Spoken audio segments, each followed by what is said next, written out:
We are live. Good evening. Welcome to Aios International Masterclass. Learn from the world's best. This is a new series of Aios. This is the second in the series, which is featured every fourth Saturday. Today we have one of the world's best teachers, Dr. Rasik Vajpayee, my own teacher from Vision Eye Institute, Melbourne, Australia, to speak on current concepts in the management of corneal ectasias. Of course, Tushar, his mentee, will introduce Dr. Vajpayee, but for me, Vajpayee was a mentor too, and he picked me up very early in the first semester of junior residency and mentored me through my first few publications. And that's a very memorable mentorship that I have had from Dr. Vajpayee. We have Dr. Samar Basak, President of AIOS, and from Disha Eye Hospital chairing the session. The moderator is Tushar Agarwal. Of course, me and Manoj will be helping him. It is sparsely. Expert panel consists of Dr. Himanshu Matalia from Narayan Netralaya, Bangalore, Professor Namrata Sharma from RP Center of Ophthalmic Sciences, New Delhi, Rashmi Deshmukh from LV Prasad Eye Institute, Hyderabad, Shrisha Kumar from Eye Foundation, Coimbatore, and Dr. Sudhakar Poti from Shankar Netralaya, Guntur. Following the masterclass, we have a set of case presentations by young faculty, senior residents, and fellows from 5 different institutes. Afreen Bari from RP Center, Dr. Divya Shankar. We also have Dr. Nandini C from Narayan Netralaya, Bengaluru, Sarthak Kotari from LV Prasad Eye Institute, Hyderabad, and Tasneem Nimachwala from Eye Foundation, Coimbatore. So I'd let Tushar introduce Dr. Vajpayee. Thank you very much. Good evening, everyone. It's my privilege to introduce Professor Rasik Vajpayee. He's currently working as a professor in the University of Melbourne. I'm a consultant at the Royal Victorian Eye and Ear Hospital in Melbourne. Now, Dr. Vajpayee has been a faculty member and professor at AIMS for a long time, after which he moved to Australia. And he has authored more than 400 index publications, has authored over 13 books, which have been some of which have been translated into languages like Spanish and Chinese, and have been bestsellers. I would like to speak something about my own experience and his stint at RP Center AIMS. Dr. Vajpayee has been a true pioneer in the true sense of the word, pioneering surgeon and teacher at RP Center. In the 90s, he, along with the Professor V.K. Dada, started and initiated phaco surgery in RP Center and established that.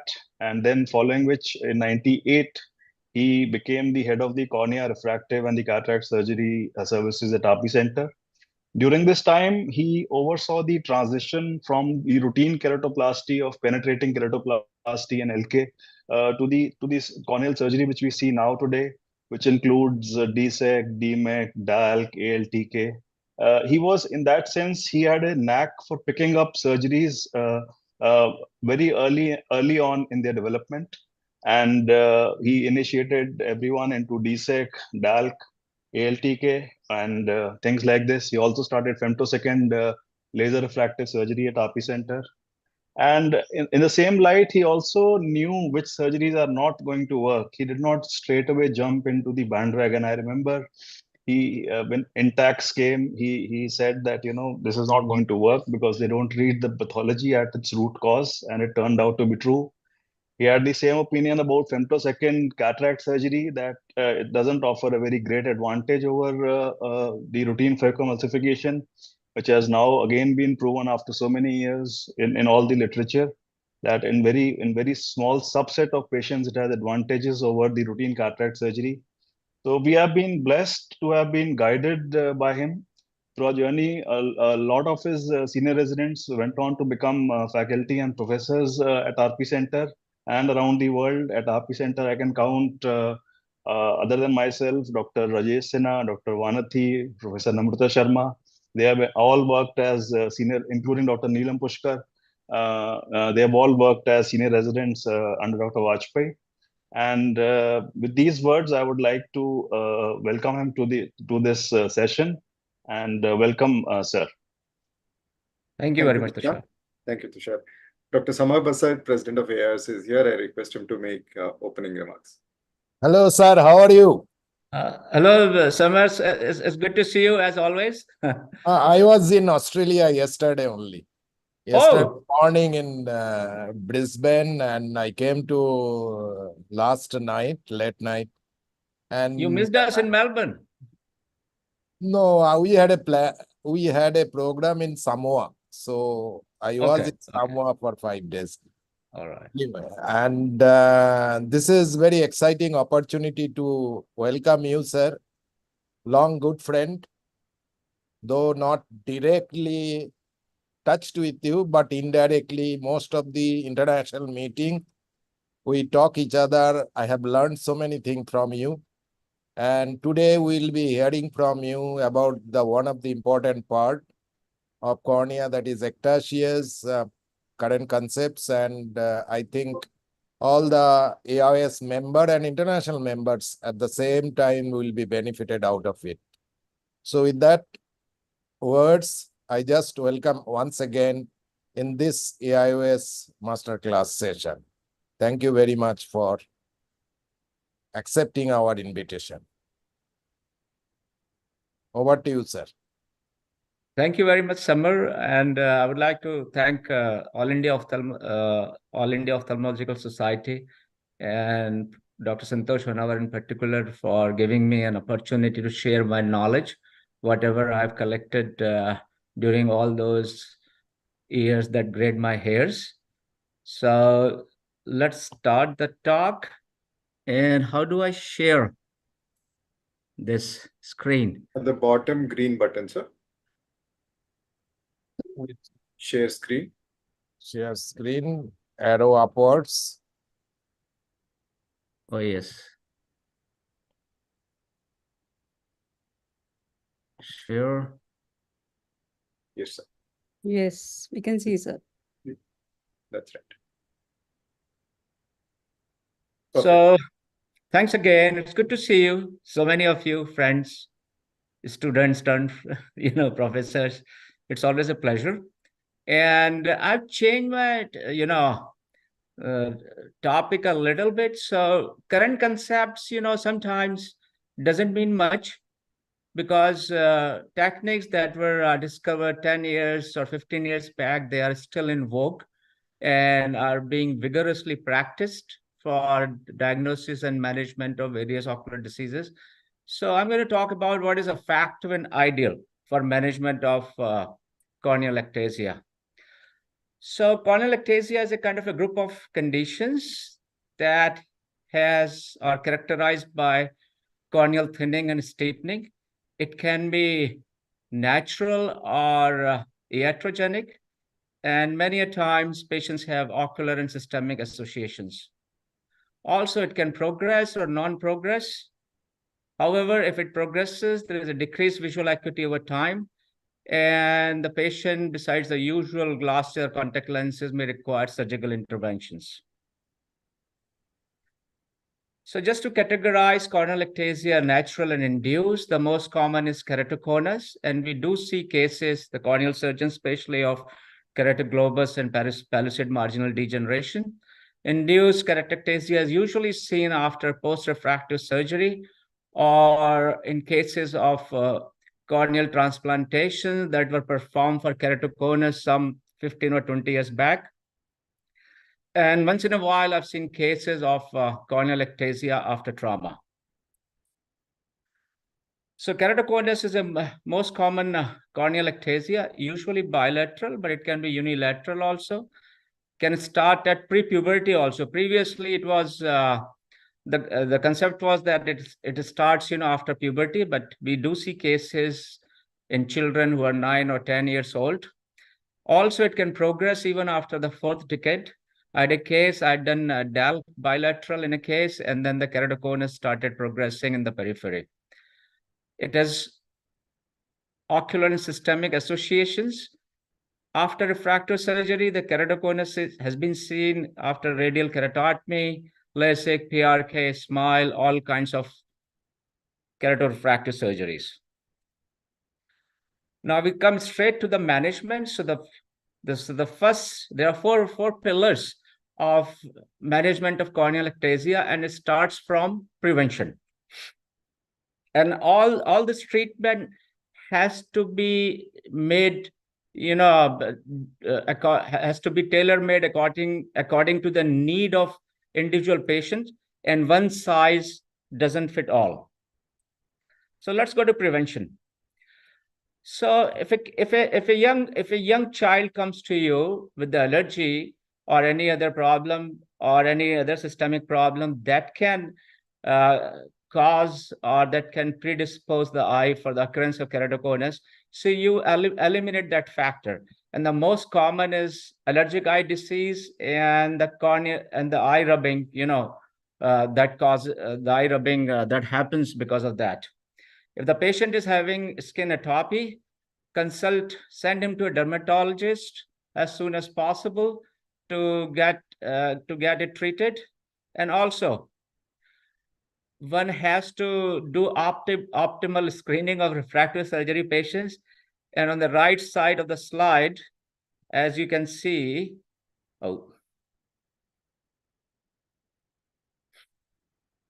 we published a paper way back when there was a big controversy about LASIK, and look at our refusal rate at RP Center for Ophthalmic Sciences. So one has to be very careful for doing refractive surgery, about the screening of the refractive surgery cases, and should not rush into doing, surgery in each and every case unless the patient has been, carefully screened. Also, it is very important to spread awareness about the genetic factors. And many papers have brought out this fact that consanguineous marriages have, significant association with occurrence of keratoconus. Now, let's come to the medical management, which is the usual glasses. The patient, starts with the glasses because the patient or the child comes with a blurry vision, goes to an optometrist, then patient is referred to the eye specialist, and then the glasses are given. If the keratoconus keeps progressing and efforts are not made to stop the progression, then the patient gradually moves on to contact lenses. And there are various types of contact lenses described in the literature. But if you classify them into three categories, they are soft lenses, RGP lenses, and scleral contact lenses. So soft lenses are mostly for mild keratoconus. RGP lenses, the advantage is that it masks or nullifies the corneal irregularities temporarily. They are usually given for, moderate keratoconus, and they tend to cause corneal scarring. In the collaborative longitudinal evaluation of keratoconus study published way back, 29% of the cases developed apical corneal scarring due to the constant contact lens wear, RGP lenses. And then there are hybrid contact lenses that have RGP center with a soft skirt. And the problem with this lens is that the optical center is in the center of the cornea. So it doesn't work in cases where the keratoconus is non-central or inferior.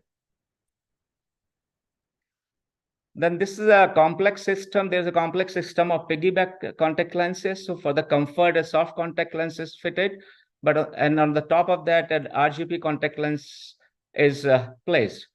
But the patient has to deal with the two contact lens care systems, and many a times the RGP lens is lost. Scleral lenses works very well for big keratoconic corneas. They can be conventional, the standard size, or they can be customized depending on the patient's need.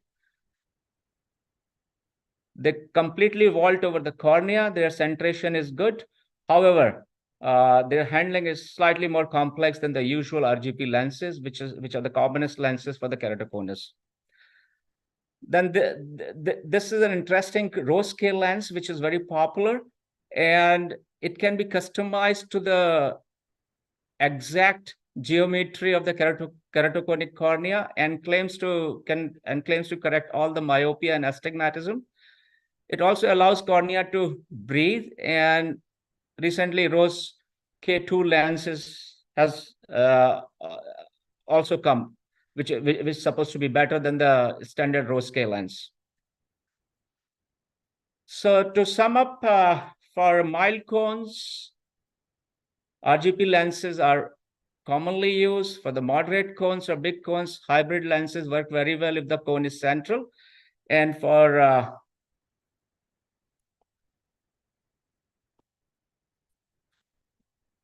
huge cones, it is the scleral lenses that are prescribed to the patients. Now we come to the most important aspect of the keratoconus or the corneal ectasia management, which is the prevention of its progression.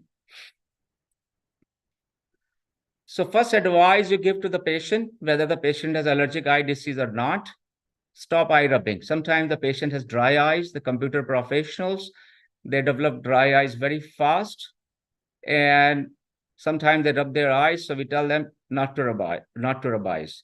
Take care of allergic eye diseases.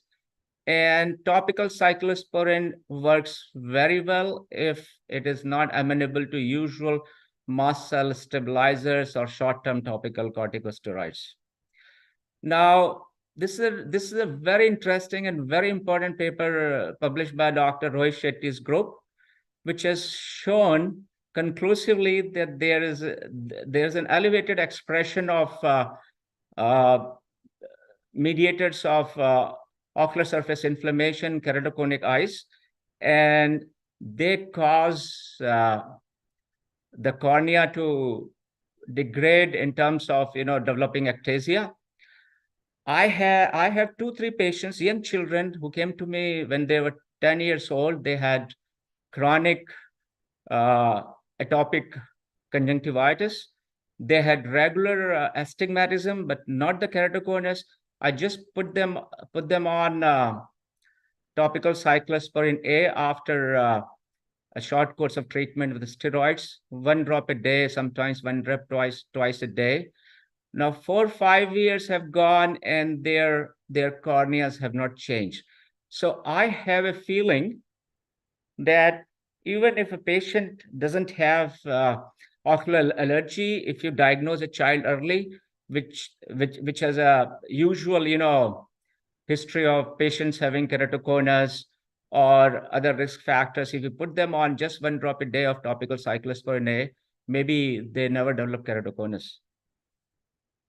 But this needs to be tested in a randomized controlled trial. We all know about the collagen cross-linking and how successful is this. It has significantly reduced the incidence of corneal transplantation surgery for keratoconus.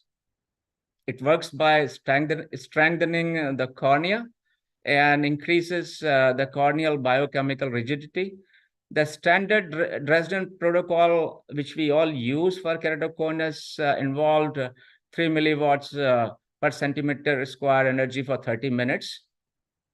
And after taking out the corneal epithelium and applying 0.1% riboflavin drops with 20% dextran. After that, it has gone under several modifications and accelerated cross-linking has come.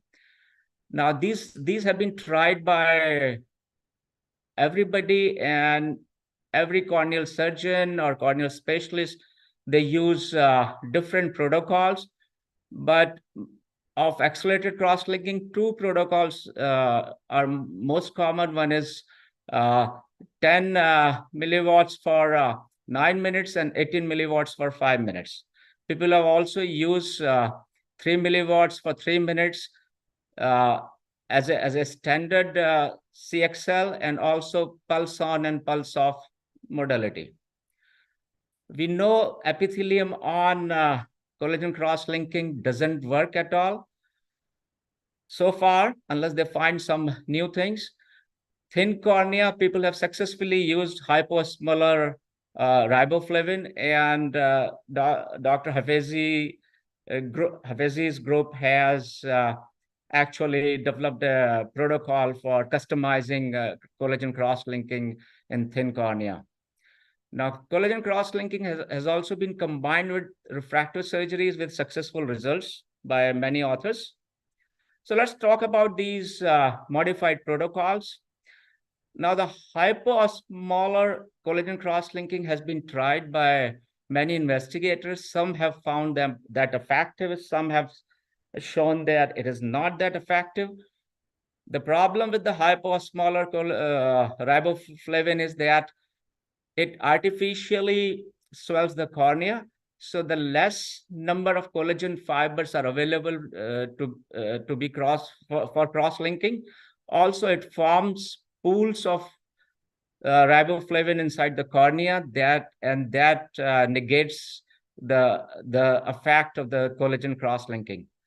Transepithelial collagen cross-linking is less effective. We also have these two protocols. One is contact lens assisted by Dr. Amar Agarwal's group in Chennai, and lenticule assisted cross-linking by Dr. Sachdev, showing successful results. But again, the long-term evaluation, remains, and we'll know in future whether they actually work or these cases start showing progression. Iontophoresis assisted collagen cross-linking has also been tried, but the failure rates are quite high, more than 20%. Now, this is an interesting study, which has evaluated the depth of the demarcation line using OCT, and compared accelerated cross-linking and conventional cross-linking with iontophoresis cross-linking and the transepithelial cross-linking. And it found that only conventional and the accelerated group, the demarcation line was at an effective depth.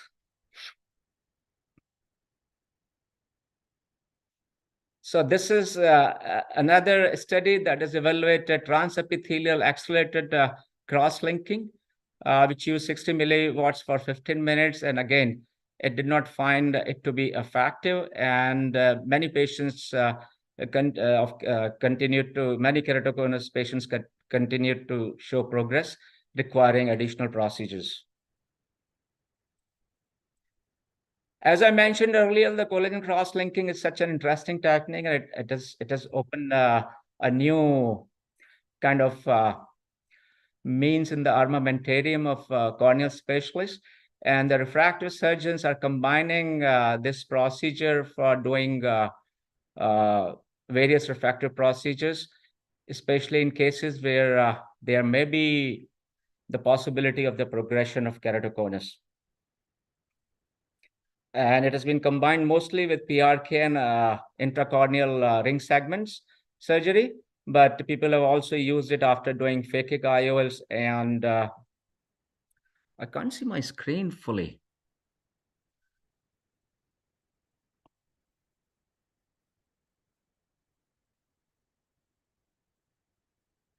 Can you guys see my screen? Yes, sir. It's visible yes, to it's us. visible, sir. It's visible to us.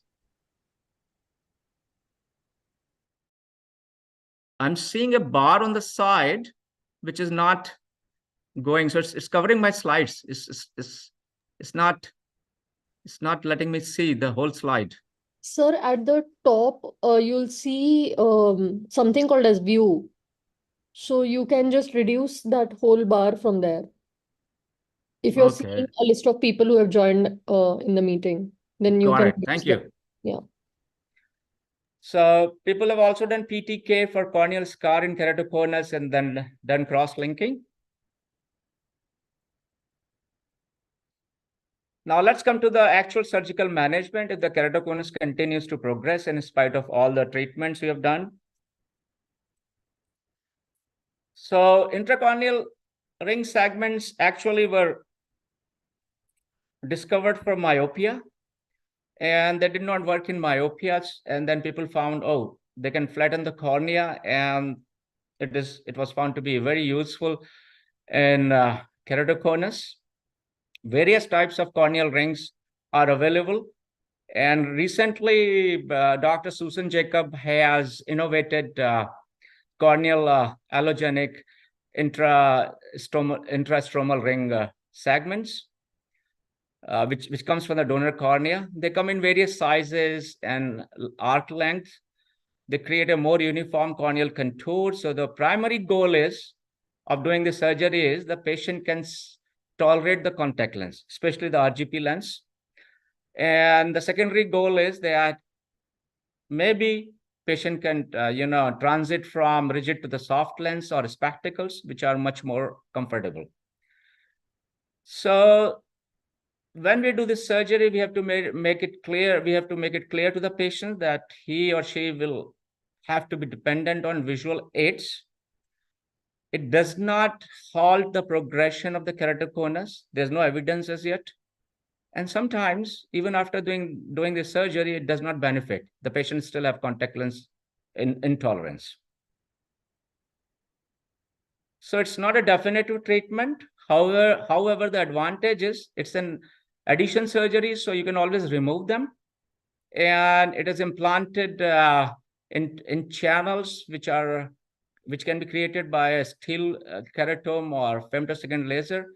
Both techniques give equal outcomes, and the minimum corneal thickness has to be 450 microns or more, and they are placed at about 70 to 80%. However, this device has, some complications, and in the initial studies, the complication rates were quite higher. In one of the studies, that was about 83%. So the present rate is from 0.1% to 80%, but the realistic rate with the modifications and better designs, the explantation rates are, something between 5 to 6%. They can be implanted decentered at an inappropriate depth. Sometimes they are very close to the decimus membrane or perforate them, causing corneal edema. In almost every case, there are some corneal haze and deposits, probably lipid, as a reaction to the plastic material. And if the patient gets infection, they can be actually extruded. So in this recent study that has come in 2021, the explantation rate was about between nearly 6%. And the most common causes were refractive failure and spontaneous extrusion. Now, let's talk about these CARES or corneal allogenic intrastromal segments, which is a very innovative and significant development in this field because they are made up of donor corneas, and you can actually customize for each keratoconic corneas, and it's similar to the PMMA intracorneal rings. However, we have to see how these rings behave after 4 or 5 years. Now let's come to the topic of corneal transplantation, which is still being done to manage advanced cases of keratoconus, which do not get corrected by any of these modalities we have discussed before. And basically, you can categorize them in three types. One is anterior lamellar keratoplasty, of which DLK is the gold standard. Full thickness corneal transplantation, although it's avoided in most of the cases, but still in some of the cases we have to perform, especially after healed eye drops if the patient has a very big full thickness scar. And then there are some special techniques which are required in special situations of corneal ectasia. So this is an ophthalmic technology assessment report published by American Academy of Ophthalmology. They reviewed numerous studies and compared DLK and PK.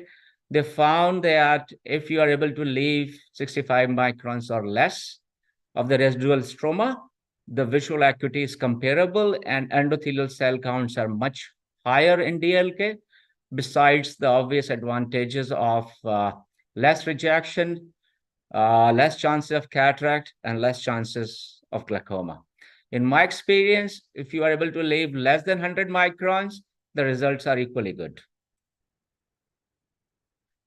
So the DLK, just briefly touching that, we all know, everybody knows that, every corneal surgeon, it can be classified into decimatic and pre-decimatic. The decimatic DLK is performed with a big bubble. There's another technique we had developed, we call it double bubble DALK. And of the pre-decimatic DALK, Malice technique was very popular. Now, this is just to show the comparison between big bubble and double bubble.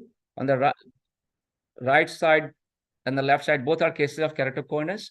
An initial trephination is done up to 300 microns. In the big bubble, air is injected into the cornea. In the double bubble, first you do a paracentesis and inject air into the anterior chamber. So you can actually see the bubble forming because the decimates membrane protrudes posteriorly. So the AC bubbles move towards the periphery. And you can actually make out that the bubble has formed even if there is some corneal emphysema. And rest of the steps, remain the same. You just excise the superficial corneal stroma with the help of viscoelastic, so you do not perforate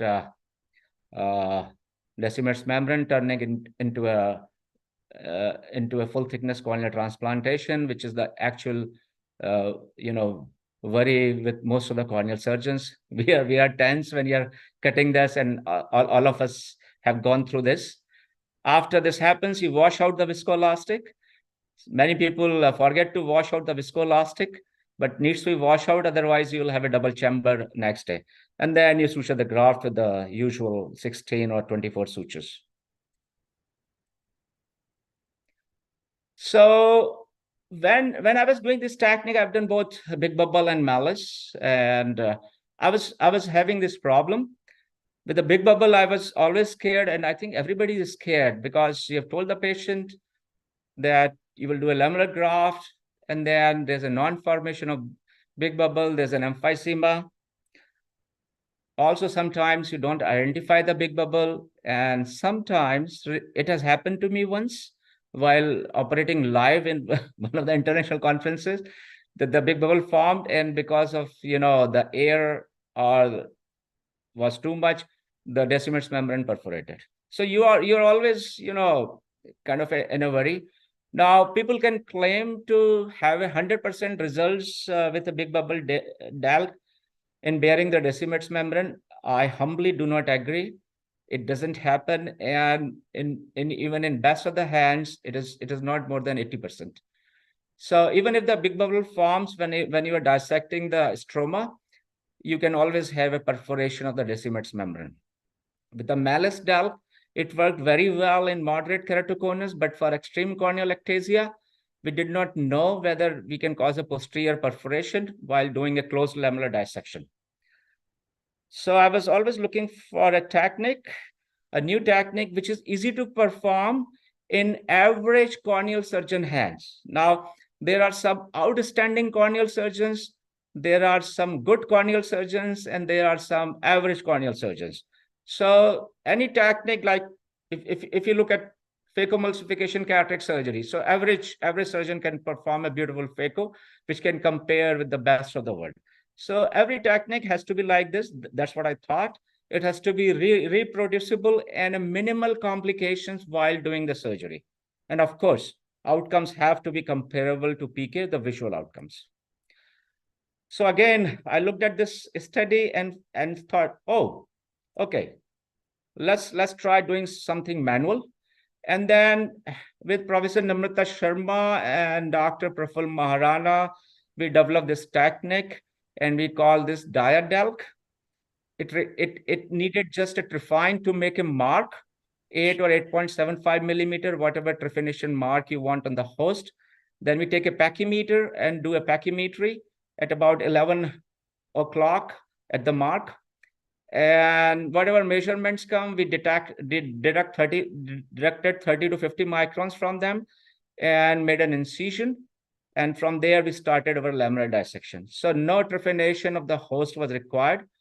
And then after doing a lamellar dissection, removing the disc, we took a donor cornea, which was 0.25 millimeter bigger, graft, and sutured it with the nylon sutures. So we came to know later on that the concept of this technique was developed by Professor Paolo Rama. This pachymetry guided. He uses a HANA trephine for the initial trephination, and then he starts lamellar dissection, diamond knife to make an incision. Now, most of our cases were such huge cones, and they had irregular corneal thickness. So we never wanted to use trephine as such. So this happened inadvertently, and then we just, without the trephine, could do this technique successfully using just a diamond knife, and that's why we call it diadalk. So this is a small video of the diadalk. As you can see, the central trephination mark, which is about 8 millimeter. We tried to do a larger graft, and this is a diamond knife set at a 30 microns less than the peripheral thickness. And we had these special scissors making initial cut and using this Morley's lamellar knife. And this is so precise, this is so perfect. You can never go wrong. There's no chance of perforation unless you try to be greedy and go deeper. We make these, intrastromal cuts to deflate the cone. This is kind of similar to Professor Massimo's Busin's, completely cutting the host cornea with a trephine. We thought that is too much, so we just make 2 or 3 cuts to flatten the cone. So by this flattening, you can reduce the refractive error associated with the keratoconus. And since the Decimet's membrane has some stromal tissue, you would never get a double chamber in a situation like this. So as you can see on the right side, this was a huge cone. This was operated by me and Dr. Praful Maharana. And you look at the 6 months results and look at the residual corneal thickness. It's just 38 microns. And the patient went on to have 6/6 vision in about 8 to 9 months. It takes some time for the vision to, become 100% compared to the big bubble DALK, but then you never have a risk of perforating the Decimet's membrane. Now let's talk about the spatial situations of the corneal ectasias, which are different from keratoconus. You do see cases of pellucid marginal degeneration. Once in a while, keratoglobus or a very large keratoconus that has missed the usual treatment protocol currently prevalent. We do get sometimes cases of post-peak keratoconus. The cases which were grafted with the full thickness corneal transplantation about 15-20 years back, they come back with severe corneal ectasia. And once in a while, we get a case where both the keratoconus and the pellucid marginal degeneration is occurring in the same eye. Now, radial keratotomy caused a lot of corneal problems, and one of them was extreme corneal ectasia. And being in the tertiary care center at RP Center, we used to get few cases. So let's talk about pellucid marginal degeneration. It is, of course, idiopathic. Some people used to call it peripheral keratoconus. Most of the times it affects inferior peripheral cornea in males, but sometimes you can see PMD in the superior cornea, and once in a while we do get a female patient. Usually it is crescentic in shape. Most of the times I've seen patients in 3rd or 4th decade of life, but it can start as early as 2nd decade. And the usual corneal scan is like a crab claw scan or the kissing dove scan, which is very easy to identify.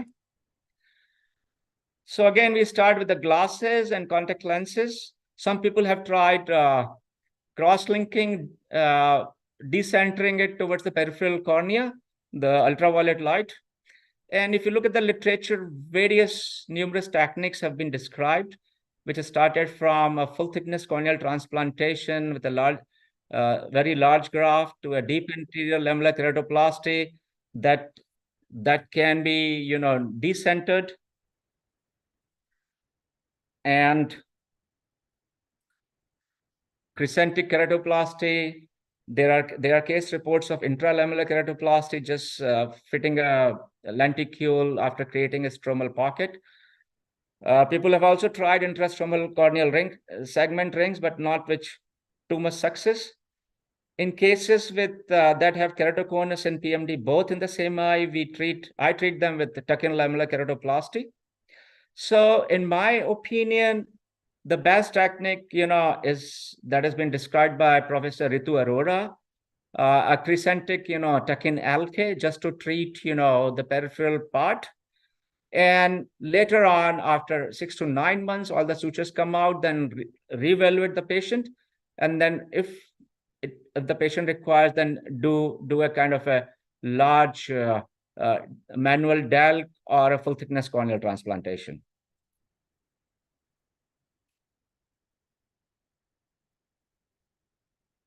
Let's come to keratoglobus. We do see cases of keratoglobus. It is a frightening condition, and when the patient comes to you, you're always worried that the cornea is going to rupture.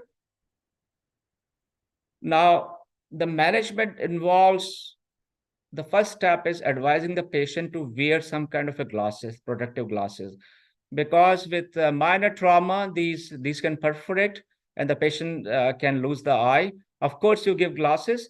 Scleral lenses work very well. But if the corneal thickness is going less than 300 microns, please take the patient for a lamellar corneal transplantation surgery, because they develop high drops very soon. And I have had a case who had a 6.5 vision with a contact lens, and the patient and me both were reluctant to go for a corneal transplant, but then the patient developed huge high drops, and that took away the advantage of the all the lamellar grafts. So we do my standard is we do a tuck-in lamellar keratoplasty in every case, because not only it takes care of the central cornea, you just tuck in the tissue so it can go right up to the limbus, and without disturbing the stem cells and disturbing the angle with the full thickness graft, which goes limbus to limbus, you can successfully, give patient a very good vision along with tectonic repair of the cornea. So this is a small video that is old, but it still works well. It has some sound in it. This surgery in the right eye. For corneal trephine of 8. So you make a mark with the trephination. Again, use a diamond pachymeter and the diamond knife. If you don't have a pachymeter, then just take 40 microns of the central corneal thickness estimated by a pentacam corneal scan. And then after creating a circular incision, you excise the central disc, creating a peripheral pocket. Now, this was our first TILC. Done in sometime in, I think 2002 to 2001. 2002, yes, sir. 2001. Professor Namrata Sharma and me were operating. So as you can see, so central graft is like a DALC, and there's a peripheral tuck-in tissue there. And this is how it looked after a week. 1 year post-operative follow-up, visual acuity improved to 20 by 30. So it was a remarkable success, and most cases do well. Professor Namrata Sharma herself is a great exponent of this surgery, and she successfully does this surgery, and the results are amazing. So no large LK or DLK destroying the limbal stem cells, having the problem of epithelialization, no large PK, you just do this tuck-in LK. So we do this in every case of keratoglobus and every case of advanced keratoconus, which goes right up to the limbus. So these are some of the pictures of pre-op and post-op cases. This surgery, this keratoglobus surgery, I think this has been done by Professor Namrata Sharma. She was kind enough to send me these photographs. Look at the post-op photograph at 1 week. And this is one of my own cases. So they do very well, and most patients get, 20/30 or 20/20 vision after 1 year, of course, with the optical aid. Now, as I told you, there are situations when the eye has both keratoconus and the PMD, In these cases, we do a partial tuck. And this is a small video. Video is self-explanatory. Again, you decide how much host cornea you are going to trephine, and you just make a mark after marking the center. And then you do a pachymetry, deduct 30 to 50 microns, and then make a 2 millimeter incision at about 11 o'clock. And then from that, you start a plane of dissection using long, blunt ended Van Ness scissors. They work very well. And then you do a lamellar dissection. So in this surgery, you actually create a pocket just in the inferior area where the pellucid marginal degeneration is there for about 180 degrees. So the pocket in this case would be created. This video is reversed. So this is inferior. And now, as you can see, now we use artificial anterior chamber to create a lenticule that has a central full thickness cornea with a 180-degree flange. After the decimus membrane is removed, this donor lenticule is sutured. As you can see, it has got 180-degree flange. So that takes care of like an intrastromal, kind of a lamellar implant and increasing the peripheral thickness. And the full thickness central graft takes care of the central keratoconus. And again, these cases do very well because they're like a partial tuck-in DALC, a manual DALC. And most patients get, again, excellent vision after 8 to 9 months. And this is a similar case. As you can see, there's a keratoconus and there's a PMD inferiorly, and a partial tuck-in LK has been performed successfully. Now, this is another condition. So in Australia, I see quite a few cases. Last week, I operated one case that had a huge post-keratoplasty keratoconus. So what happens that keratoconus process involves the graft that was the donor cornea that was grafted about 15-20 years back. And then it involves the remaining host cornea also, the keratoconus process, because that has not been removed. So not only the keratoconus involves the grafted cornea, but it involves the remaining host cornea, and you get severe thinning at the host graft junction and beyond the host graft junction. And it is one of the causes of extreme corneal ectasia. And these are some of the representative cases from here. I'd done a tuck-in lamellar keratoplasty for them. So if you look at the literature, people have tried to do a cross-linking just to prevent the further progression if the keratoconus started. People have done a big bubble and a manual DALC large, going right up to the limbus. If the area involved is small, you can do a small wedge resection, but I'm not a fan of wedge resection. It causes significant distortion of cornea. A new technique has been described lately, which is called corneal plication. It is a little difficult to practice. With the trephine and just treats the peripheral cornea involving 1 millimeter of the grafted cornea centrally, and right up to the limbus, the peripheral graft goes. We just do a tuck-in lamellar keratoplasty for such cases, and I'll show you a small video of this. So this is a case, my first case actually, in which I had done a tilt here. So as you can see, the host cornea looks normal, but there was a significant thinning. So we go up to, again, 80 to 90% of the host into the host cornea, creating a trephination.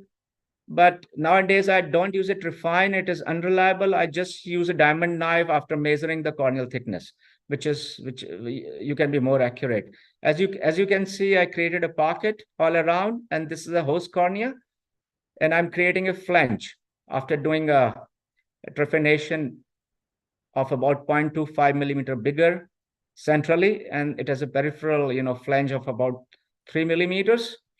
And see how huge this graft is, because the host cornea, the keratoconic cornea has become huge because of the ectasia. So you need very large grafts, and they sometimes require the maximum sutures I've given is 34. So it required 2.5 hour surgery. Now in Delhi, I had the luxury of, my fellows and junior faculty assisting me. Here I do it all alone. So it takes about 2.5 hours. Look at the number of the sutures. So again, I found out the more sutures, less astigmatism. Larger the graft, less astigmatism. As you can see, this is after 4 weeks. And this is a picture after 1 year. Patient ended up with having great vision. But if the corneal endothelium is failing and there's a scar, you can just go on and do a full thickness corneal transplantation later on after an year or so successfully, because the peripheral host cornea and the host graft junction has been taken care of. Now we get these cases, and before I came from New Delhi to here, we had a case of extreme corneal ectasia caused by keratoconus. And again, we successfully performed tuck-in lamellar keratoplasty because the corneal thinning was going right up to the limbus. However, early cases, again, like you can treat with the glasses, you can do collagen cross-linking to stop the further progression. Patient can wear contact lenses, but the central cornea is so flat in these cases. They are, in spite of having corneal ectasia in the periphery, the central cornea is so flat that the contact lens fit is not good, the usual RGP contact lenses. So people have successfully done DALC.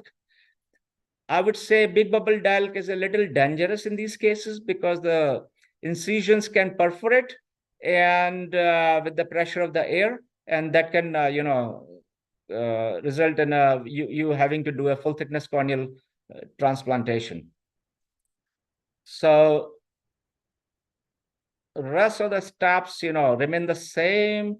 You harvest a graft with a flange, which is about 2.5 to 3 millimeter, going right up to the limbus in the pocket with the central full thickness graft. And again, you have to give a lot of sutures. And again, this technique works very well. Just to re-emphasize that the manual DALC is much better than the big bubble DALC because of the reasons I've told. And over a period of time, this is a transmission TM study, 2 years after the surgery. There's a progressive stromal remodeling that keeps on happening. And after a few years, you would not even recognize the interface. Similar thing I've seen in cases of DSEC. After 2-3 years, you can't differentiate on an OCT on the between the host cornea and the donor lenticule. Now, about some new things which are happening. People are trying stromal keratophakia, which is a concept of this was developed by Professor Barekwer initially, and it is revisiting, the technique is revisiting us. People are trying femtosecond laser, but however, the results are not that reproducible. There are studies going on with the corneal stromal regeneration, giving injections, of mesenchymal stem cells into the corneal stroma, and the gene therapy. I think it will take some time to come. So this is a review article about stromal keratophakia that has looked at 9 studies, and they found out that it is a feasible technique. However, we need to look at the long-term thickness changes, and there's always a stromal remodeling going on. So profile and shape of the lenticules has to be made more accurate. Probably it needs a mathematical model to give us that. Thank you very much for your kind attention, and places of work change, but the work goes on. Thank you very much.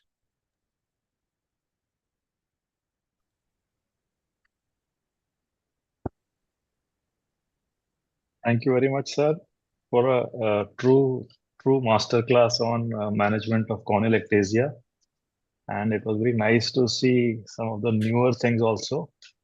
And really an eye-opener and a true masterclass. These days, the word gets thrown around quite lightly, but I think we have seen a true masterclass encompassing almost, I think, 25 years plus more of work by you. So with this, I'll open the panel for discussion. Thank you, sir. It was very nostalgic, encompassed so much of experience, and we are really blessed to have been mentored by you and going through all the techniques. I think it is very difficult for one person to have the experience of uh, these surgical techniques in so many complex cases. Each of them is a very complex scenario and gets referred from one center to the other, but nobody wants to touch them. So thank you for that wonderful masterclass. And I think all the techniques were really, really covered well.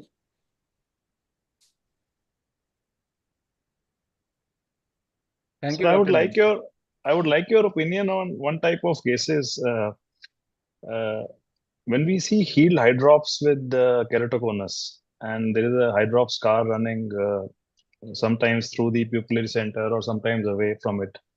So in those cases, should we attempt a manual LK? Does the advantage of an LK override the fact that the scar is going to remain, or should we go straight for a full thickness graft? I would always, unless the scar is, too advanced, too big. I mean, uh, you should always attempt a manual DALC or big bubble DALC. Always it carries a risk. People have done that, but you can rupture the decimet. So manual DALC, always do that. I'll always do that if the scar is small, and if it involves, maybe the lower part of the pupil or half of the pupil, I would still try a DALC first. I think, sir, Diadalc works quite well in healed hydrops cases also. Many of the cases that you have also done. And I remember what sir used to say whenever these cases used to come, he would say, if we don't do it, who's going to do it? And we have to try and see. No, I remember who this will do it. particular case. I Yeah. remember this particular case of RK. I think it was done right when you were about to leave for Melbourne, Yeah. and it looked as Absolutely.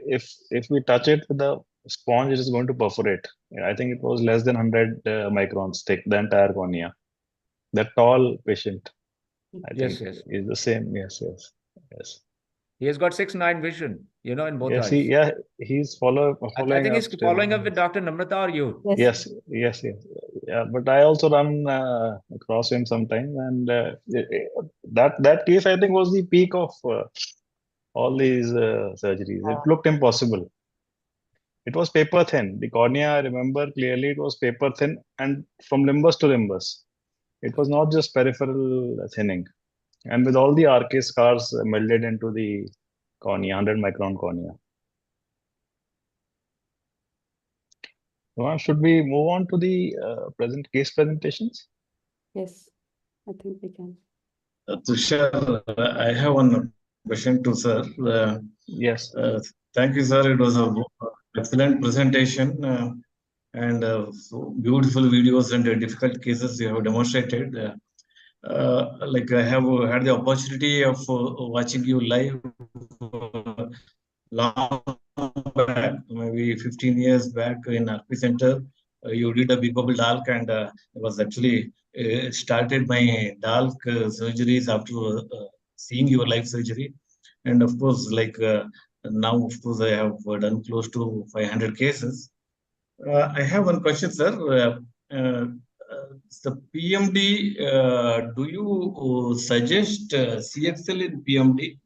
Because you have the ectasia inferiorly, and focusing may not be possible like you do in to do a CXL in PMD to prevent progression. So, Shresh, thanks for your kind comments. If you look at the literature, There are reports of people trying, cross-linking for PMD, but we have to realize that when we talk of a conventional cross-linking, the corneal thickness has to be 400 micron or more. Now, in palisade marginal degeneration, if inferior cornea, has thinned too much, then trying cross-linking can cause damage to the endothelium. Also, there is a hypothetical risk of localized damage to the limbal stem cells. So I have no experience because I get, advanced cases, referred advanced cases. So, but if the corneal thickness is not more than 400 microns and you can protect, people have developed, innovative kind of a blockers of, ultraviolet light, so that does not damage the limbal stem cells. And if you can use that, why not? Yeah, sure. Sir, I had one question. What do you think is going to be the future of intrastromal keratoplasty in such cases? Where they just create a pocket and put a lenticule inside. It does create two interfaces, but do you think the remodeling that you said would take care of it in the years that, to come? So the posterior interface would not have any problem, because in the posterior host cornea, the keratocytes are too few, almost nil. So it is the keratocytes that cause, that get activated and cause, little bit of fibrosis. I'm worried about the anterior, interface. But if it is a smoothly cut, then unless it gets into a rejection mode, it should not cause a problem. I think it is an exciting technique, and institutes like RP Center should try. The only thing I was thinking is that to implant it a little deeper, like let's say 50 microns above the posterior the decimates membrane, so it does not cause an artificial bulging. I have no personal experience, Professor Namrata, but I think it is very exciting. It can make the corneal transplantation so easy.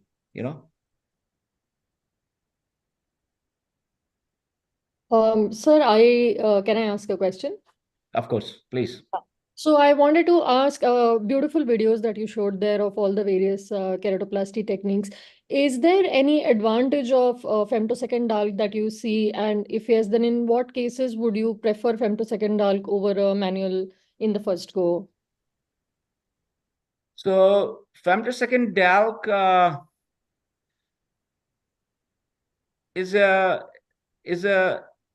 an innovation, but is it worth it? Every innovation, one has to evaluate, whether it is worth it or not. And its story is similar to, intracorneal rings. So if you look at intracorneal rings, it is a device that came from myopia, and then it was looking for an indication to be treated. Then it was found to be useful in keratoconus. So femtosecond laser, came for cataract surgery, and we found that there's no difference between the manual phacoemulsification and the femtosecond laser assisted phacoemulsification, except maybe for some hard cataracts. Recently, American Academy of Ophthalmology has published again a technology report, and it conclusively says there's no advantage of flex over manual phacoemulsification in any kind of a cataract. So do we really need femtosecond laser for DALK? I mean, if you can do big bubble without femtosecond laser, people have done successfully. People claim to have 90 to 95% success, with the usual needle, or Dr. Fogla has designed a beautiful cannula, bubble. So do we need it? And manual DALK, of course, you don't need it. So it's an individual thing. Yeah, thank you.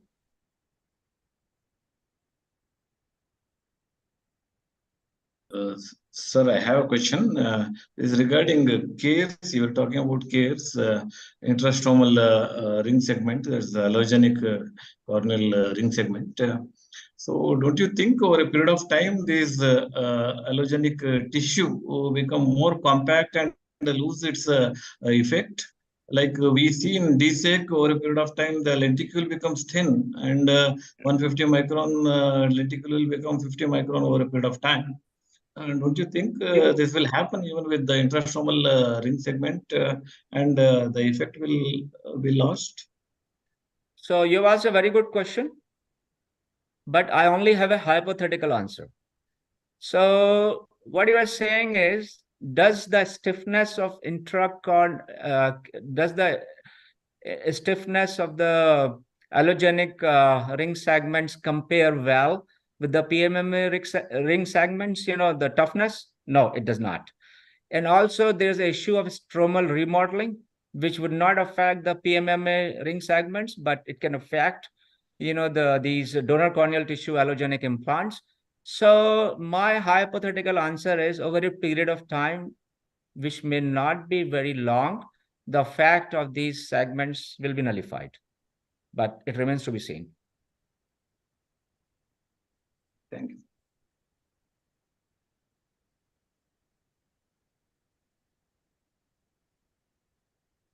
Should we proceed to the case presentations? Dr. Basak, Yes, yes. should we move to the case presentations now? Right. Okay, so now we have a series of 5-minute case presentations, and after each presentation, I think we can spend a couple of minutes taking the opinion of the esteemed panel. And the first presentation, I'd like to invite Dr. Divya Shankar, who will be speaking on pregnancy-induced ectasia. Dr. Divya, you may start. Good evening, everyone. I hope my presentation is visible and I'm clearly audible. Yes, please. Everything is. Thank you so much for this opportunity. I'm Dr. Divya Shankar, doing my cornea fellowship at Shankar Eye Hospital, Guntur. I will be presenting some interesting cases of pregnancy-induced ectasia, starting with, sorry, just 1 minute, please. Yes. Take your time, take your time. Starting with the first patient, we have a 24-year-old female who presented to us with diminution of vision in both the eyes since 2 to 3 months. And 4 months before presentation, she had given birth to her first child. And during or before pregnancy, she did not give any history of systemic illness. She was already wearing glasses before her pregnancy, which she'd bought to our clinic. She had a -3 myopia with a -1.25 cylinder in the right eye and a -2 cylinder in the left eye. But when we did her refraction at the time of presentation, both the eyes showed both shift in sphere as well as cylinder. Slit lamp examination showed typical findings of corneal ectasia in both the eyes. This was her topo at the time of presentation. Right eye, the elevation map showing the typical steepening, K1 and K2 of 50 and 56, Paki of 397. BAD showed an elevation difference. Similar findings in the left eye, but not as steep as the right eye. K1 and K2 was 46 and 49. BAD also showing similar findings. We diagnosed her as a case of pregnancy-induced keratoconus in both the eyes, and we treated her with corneal collagen cross-linking, sequentially of the right eye, followed by the left eye with a 4-month gap. She was lost to follow up. She showed up 6 months after her cross-linking.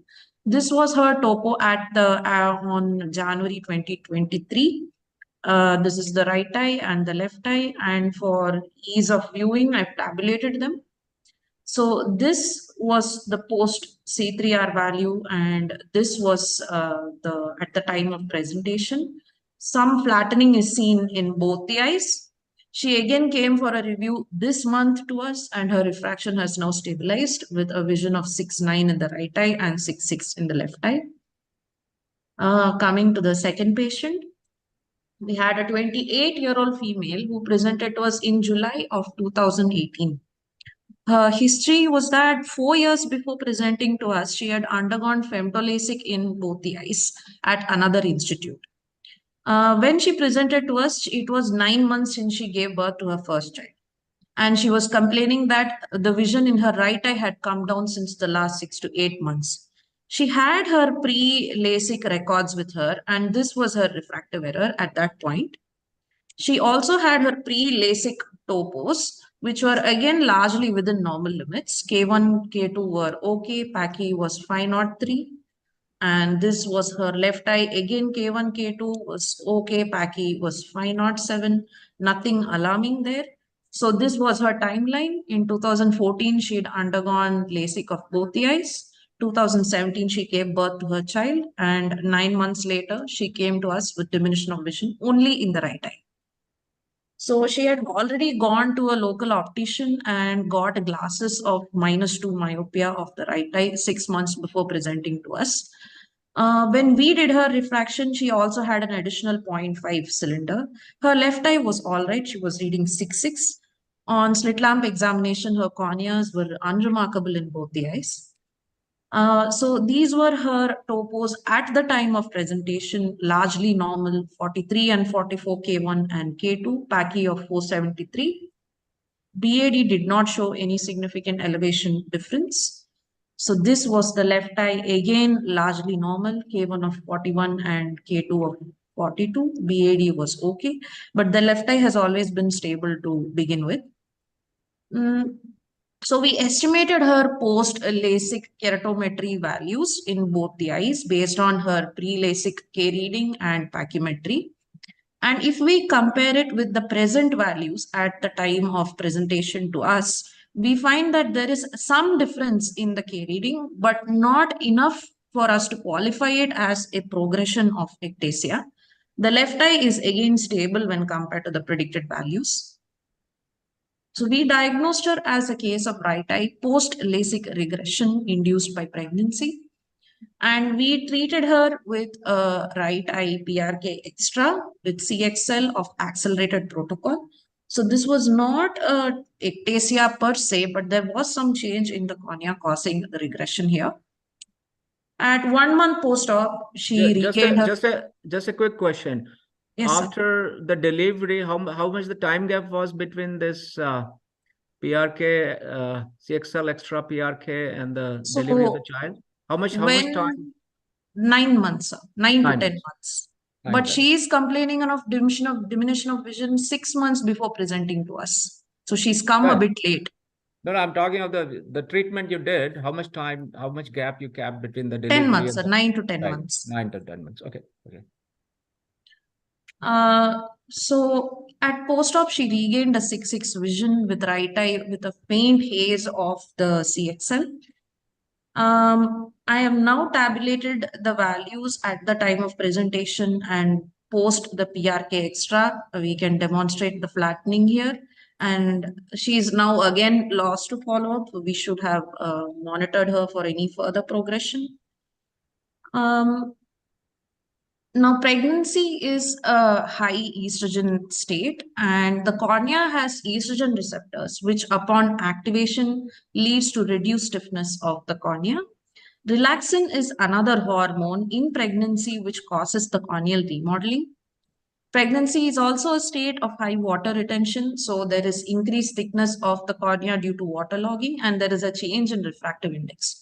So during pregnancy, because of all the effects of these hormones, there will be change in the refractive error of the patient. Also coming to post-LASIK ectasia, there is a concept of percentage of tissue altered. More than 40% of all tissue alteration is a predictor of ectasia. Many practitioners also commonly use the Randleman risk scoring system preoperatively to assess the risk of post-LASIK ectasia in patients. But what is most important here is the counseling that we have to give to our patients, because many of them are women looking to get married. So we must inform them definitely that when she gets pregnant, there is a chance that her refractive error may return post-LASIK and there may be changes in the cornea. Thank you. Thank you very much, Dr. Divya. Just one question to the panel.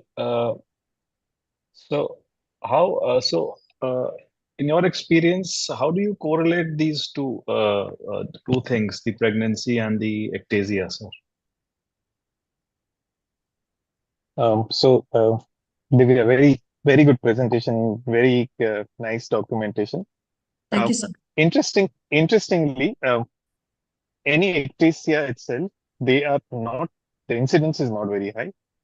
And post pregnancy ectasia incidence is even lower than that. So it's not extremely common thing that everybody would have ectasia, because the number of LASIK done across the world are huge. So it's thankfully it's not that common. So that's one thing. Now, as you rightly said, pregnancy does induce something which can potentially put a patient to a little higher risk.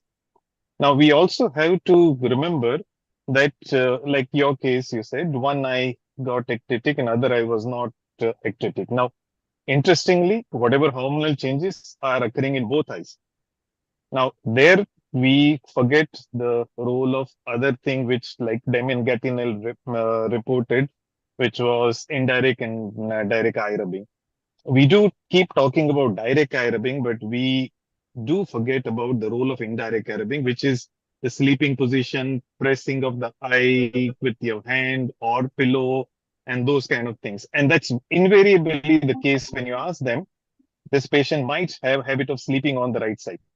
Now, unless you take care of that part, treating them with any cross-linking of those things is not treating the root cause. So along with this thing, it's very, very important for us to educate them about the indirect eye rubbing and taking care of that part simultaneously, which is very, very important. The other factor which I had little disagreement was the terminology regression. Now, whenever you see any changes on posterior surface post LASIK, you are dealing with ectasia. There is absolutely nothing about regression. Now, when we say regression is more theoretical and extremely uncommon in terms of the corneal changes, anterior surface changes, which we see. We know that any post-LASIK ectasia, it starts from the posterior surface. So the moment we see changes on the posterior surface, you are dealing with ectasia, and there's absolutely no other terminology there. And they do need treatment. So, I mean, you treated them beautifully. Just role of indirect eye rubbing should be put across to the patient. So I think the second case that you did, PRK extra eye fill, that's kind of an overkill and possibly may not be required because you really don't know whether it works or it doesn't work. And I think even if you look at the literature, there are not very many cases. So many cases have been done. But if you see the systematic review and reviews, although it is known that pregnancy may cause the progression of ectasia, but there's nothing conclusive to say so. I mean, you can't even do a randomized study on these cases. You can't have people, a cohort of people who are going to be pregnant and those who are not, and then compare whether they had ectasia and whether it was related to pregnancy or not. So I think it's going to be a very difficult study to do. But one thing also one has to say, sometimes it might, especially the post cases where, sometimes they might progress on their own also. I mean, you may not correlate it with pregnancy, but even if the patient was not pregnant, it would otherwise also progress. So again, how do you, rule out that? So it's good for I think I think the more, I think a pertinent question, which I think Dr. Vajpayee also suggested was that this is in all likelihood it seems incidental. It is just like a pregnant lady developing gallstones, or a pregnant lady developing any other illness in the body, and we are trying to. I think the more pertinent question to be answered here is that how long should we wait in the postpartum period to do any intervention, if at all, which is required? How long do we wait for the pregnancy-induced corneal changes to subside on their own, and then we intervene or we do not intervene? I think that would be, because with the volume of these surgeries increasing by the day, we are going to have these occurrences of it could happen in anyone, but in these cases the patients are pregnant. So I think the pertinent question would be when to intervene, if at all, how long to wait. And what to do. Yes, Can I- if at to- all required. Can I interrupt a bit? Yes, sir. Yes, sir. So Yes, sir. Please. I had one case, similar case, and she came with a keratoconus after reduced vision after pregnancy. So one fact was her father had bilateral pellucid marginal degeneration. So one thing to look for in the history is that whether the parents or the siblings have any problem of cornea. Maybe these are cases of only happening in one eye. Maybe this is a case of formifrostic keratoconus. And since high estrogen levels are responsible for bringing inflammatory markers, on the ocular surface. So this high estrogen level continues till child is breastfed. That's what is my understanding. So again, we come back to I would have waited at least 6 to 8 months, monitoring every 3 months, at least. Oh, okay. Can I make a comment here? Yes, please. Yeah, Dr. so one Raj. of the things that in literature also is reported is after the entire duration of pregnancy and even during lactation, even if we are seeing that keratoconus is increasing, it is often seen that after the breastfeeding is stopped, in 6 months or so, the Kmax either stabilizes or does reduce a little bit. So because we were discussing how long to wait, maybe that could be a factor to consider, that once the feeding is stopped, then still monitor for at least 3 to 6 months and then decide whether to intervene or not. Yeah, what's the hurry? That's what I'm saying. What's the Yeah. hurry? Because most of these Thank you. changes, if they are hormonal induced, then once the hormones regress in their levels, it is said that the Kmax stabilizes in most cases. Thank you. Thank you, Dr. Divya, for a very interesting come in? case presentation. Thank you, Yes, sir. yes. Tushar, I had one case, similar case, but it is actually a post CXL patient. The patient had undergone CXL almost 10 years back, and she came last year. That is the classical regular residence protocol has been followed, and it's not a accelerated CXL, regular classical CXL done. 10 years back, and she became pregnant after 7 years of CXL, and in the third month of pregnancy, she started showing a dense haze in that eye, and it progressed, and there was a progressive thinning, and we suggested DALK. At that time she refused because she's pregnant. She thought she will wait till the pregnancy is over, and so by 8 months of pregnancy, it has led to desmetocele, and it's progressed so fast, and she didn't come in between for 4 months, and she came back with the desmetocele, and we had to do a PK for her. So, it's one odd case which has happened during pregnancy, but there may be some relation, maybe because of the estrogen receptors which are present in the cornea, in the corneal collagen that accumulates fluid in the cornea that weakens the cornea, or I searched in the literature, they say because of the increased production of MMP9 during first trimester of pregnancy due to human trophoblastic cells. So they induce production of MMP9, which can lead to collagenolysis. Of course, the one odd case which we have seen would be the reason. Oh, then, I mean, eye drop should occur in such a case. And It not is, a it is desmetocele. Shrisha, collagenolysis which has progressed to thinning. Shrisha, so And let's 7 say years it anyway, is the effect, the collagen turnover is 7 to 8 years. So the effect of the previous cross-linking would have actually also gone. Shrisha. So Yes. the estrogen, these MMPs and interleukin and lies, all these enzymes, they actually increase the corneal thickness. Okay, so this is something, different that is happening here. Now, we have seen few cases. I've done DALC in 3 cases where collagen cross-linking was done 7-8 years back, and their corneas started getting thin suddenly, and their refraction was like +7, +8. It was not the recurrence of the keratoconus. So the corneal thinning has to be separated. It may be a part, but has to be separated with corneal steepening. So the corneal thinning, which is associated with flattening, may be a consequence, in some of the cases, a bizarre consequence of collagen cross-linking. Yes, sir. So maybe it was a combined factor. Yes, sir. So even we, sir, have a series of 7 cases You where should there is publish, thinning. Professor Yes, Namrata, you should publish. yes, sir. Sure, I sir. think we all 7 had cases, this yeah, kind of discussion where that there is we thinning and all have such excessive kind of flattening, sir. yeah, 38 correct. case, 38, 39, no contact lenses fitting. The patient wants a DALC, but there's no point doing a DALC, and you don't know what to do with these patients.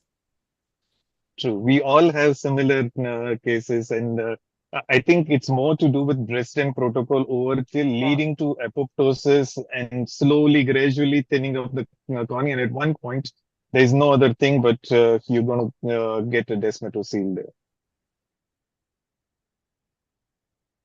So, thank you very much for the panelists for all the comments, and thank you, Dr. Divya, for the interesting cases. We move on to the next case presentation by Dr. Afreen Bari. Dr. Afreen is from RP Center, and she is currently working as a clinical scientist with Professor Namrata Sharma.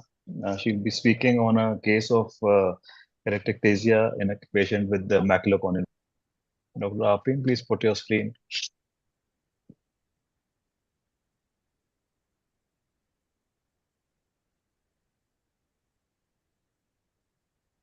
Good evening, everyone. I'm Dr. Afreen Bari.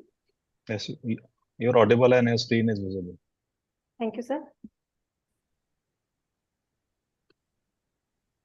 Today I'll be presenting a case of ectasia in a patient of macular corneal dystrophy. A 39-year-old female presented to us with diminution of vision in both the eyes associated with watering and photophobia that had been happening for the past 25 years. She had history of repeated episodes in the past. She had history of undergoing phototherapeutic keratectomy 12 years ago outside, of which she had no records. In the family history, her sister had a similar history. On examination, the visual acuity in both the eyes was finger counting at half meters. The intraocular pressure was normal. The lid, adnexa, conjunctiva were within normal limits. In the conjunctival findings, we could appreciate there were numerous whitish opacities which were extending to the limbus, and there was intervening haze as well. On slit examination, we could appreciate that the cornea was markedly thin and the haziness extended till the Descemet's membrane. On anterior segment OCT, we could appreciate the same thing. There were numerous hyperreflective whitish opacities which were evident, and they were involving up to the full thickness cornea, up to the Descemet's membrane, the involvement was there. The corneal thickness in the right eye was 441 microns and in the left eye was 447 micron. We also did shim plug imaging using Oculus Pentacam for the patient to see how much flattening was there after the PTK. To our surprise, there was steepening. This is the image 4 map refractive of the right eye. We could see that in the right eye, there was asymmetric bow tie. It was inferior superior asymmetry. The Kmax was 52 diopters, and there was an area of central island of thinning, which was corroborating with the area of steepening. The anterior elevation map was mildly out of range, whereas the posterior elevation was significantly out of range. The quality of scan was poor for this patient. We did repeat multiple times, but the maps were coming similar. For the right eye, the Bellin-Ambrosio enhanced ectasia display also showed that in the right eye, there was a area of suspicion in the back elevation difference map. Even all the D values except the front D derived from the front elevation were all red, and both the graphs, the corneal thickness, spatial profile, and the percentage thickness increase, they were all out of normal range. Similar picture was there for the left eye, but it was a little, the ectasia was a little mild. Here, even in the left eye, the Kmax was 48.9. There was area of thinning in the center. The posterior elevation was again high, plus 57. Even in this eye, the quality of scan was not satisfactory. The Belly ambrosia enhanced ectasia display showed a red or suspicious back elevation difference map, and even both the graphs were out of normal range. We did biomechanical assessment also for this patient using Corvis ST. All the 4 parameters, stiffness parameter, integrated radius, ARTH ratio, and deformation amplitude ratio were out of normal range, and the Corvis biomechanical index, it was 0.96 and 0.97 out of normal range for both the eyes. We made a diagnosis of both eye macular corneal dystrophy with ectasia and planned the patient for right eye deep anterior lamellar keratoplasty. Here, an attempt to make the big bubble was done, and we achieved a type 3 bubble, type 1 and type 2. But unfortunately, while dissection, there was an inadvertent perforation of the Descemet's membrane. So the procedure was converted to full thickness penetrating keratoplasty. And at 2 months follow-up, the patient achieved uncorrected visual acuity of 6/36, best corrected visual acuity of 6/18. The intraocular pressure was normal, and there was 4+ graft clarity. To summarize my case, I would say that this was a case of macular corneal dystrophy with the typical positive family history, typical clinical picture, and reduced corneal thickness. Now, the points favoring ectasia were there was history of phototherapeutic keratectomy, which was a refractive surgery in case of thin cornea, as in macular dystrophy. We were expecting a flatter cornea, but to our surprise, there was corneal ectasia with steep cornea. The quality of scan in these patient was poor. It was likely due to corneal haze opacities. The patient was also very photophobic. She had poor visual acuity, finger counting at half meters, and maybe the surface was also altered after PTK. Now, after seeing literature, we did appreciate that there is a known rare association of macular corneal dystrophy with keratoconus. And the ectasia in these cases is particularly diagnosed only on tomographic or topographic maps. In our case, we did have abnormal maps. So we conclude by saying that this was a case of macular corneal dystrophy with ectasia, likely secondary following PTK. Thank you. Thank you, Afreen. I'd like to open the case for discussion. My first question is for Professor Vajpayee. Sir, how often have you seen ectasia in macular dystrophy, true ectasia or keratoconus? I've seen that in granular dystrophy, few cases, but never in a macular dystrophy. But I'll say macular dystrophy compared to other two stromal dystrophy is, there's a corneal thinning as such. But I've seen corneal thinning, cornea is thinner than the normal cornea or compared to other lattice or granular dystrophy. The average corneal thickness is less, but I've never seen a keratoconus. So any way to distinguish that whether this was ectasia following PTK or this was keratoconus which progressed with PTK? As she said that there are reports of keratoconus occurring with macular dystrophy. PTK usually, PTK, I don't know, but because we don't have data, how much PTK was done. So PTK usually would not cause a corneal ectasia unless it is, somebody has tried to ablate 200 microns or 150 microns. So it is possible, yes.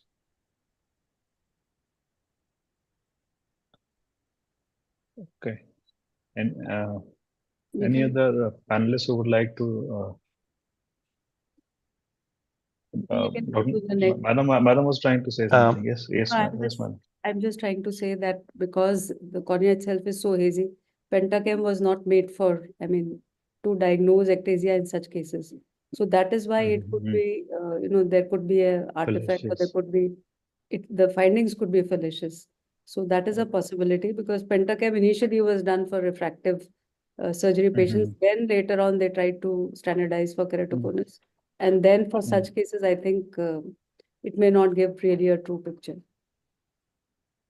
One point here, many of these macular color dystrophy, big bubble dark sometimes can be quite dicey, and we may end up having perforation. And like Professor Vajpayee was showing, manual dark is usually a little better off in these cases. Right. The only challenge with the manual DALK in macular dystrophy is that the opacities, in most cases when we operate at least, they tend to be almost at the level of the decimates. As True. sir said I that, totally agree. as sir said that, even, I mean, sir's cutoff is about 100 microns for manual DALK. That if you leave 100 or less, then your visual acuity outcomes would be same as penetrating grafts. So macular dystrophy mostly excludes itself from this kind of technique, because you do have to go deeper than 100 microns, or even, I mean, you have to just strip off everything other than the decimates, and sometimes even the decimates itself is involved.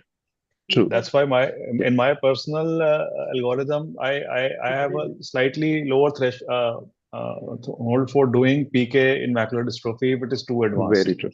Totally. So I was just talking Yes. about, if we want to do DAL, then manual would be better than big bubble DAL. But as you rightly said, Tushar, we can surely think of PKP, and it's certainly not looked down upon procedure in these cases. Yeah, especially Totally in agree. macular dystrophy, I find even with DALK, when the decimates is involved with those Granular. Absolutely. spots, Absolutely. the vision hardly ever goes beyond 612.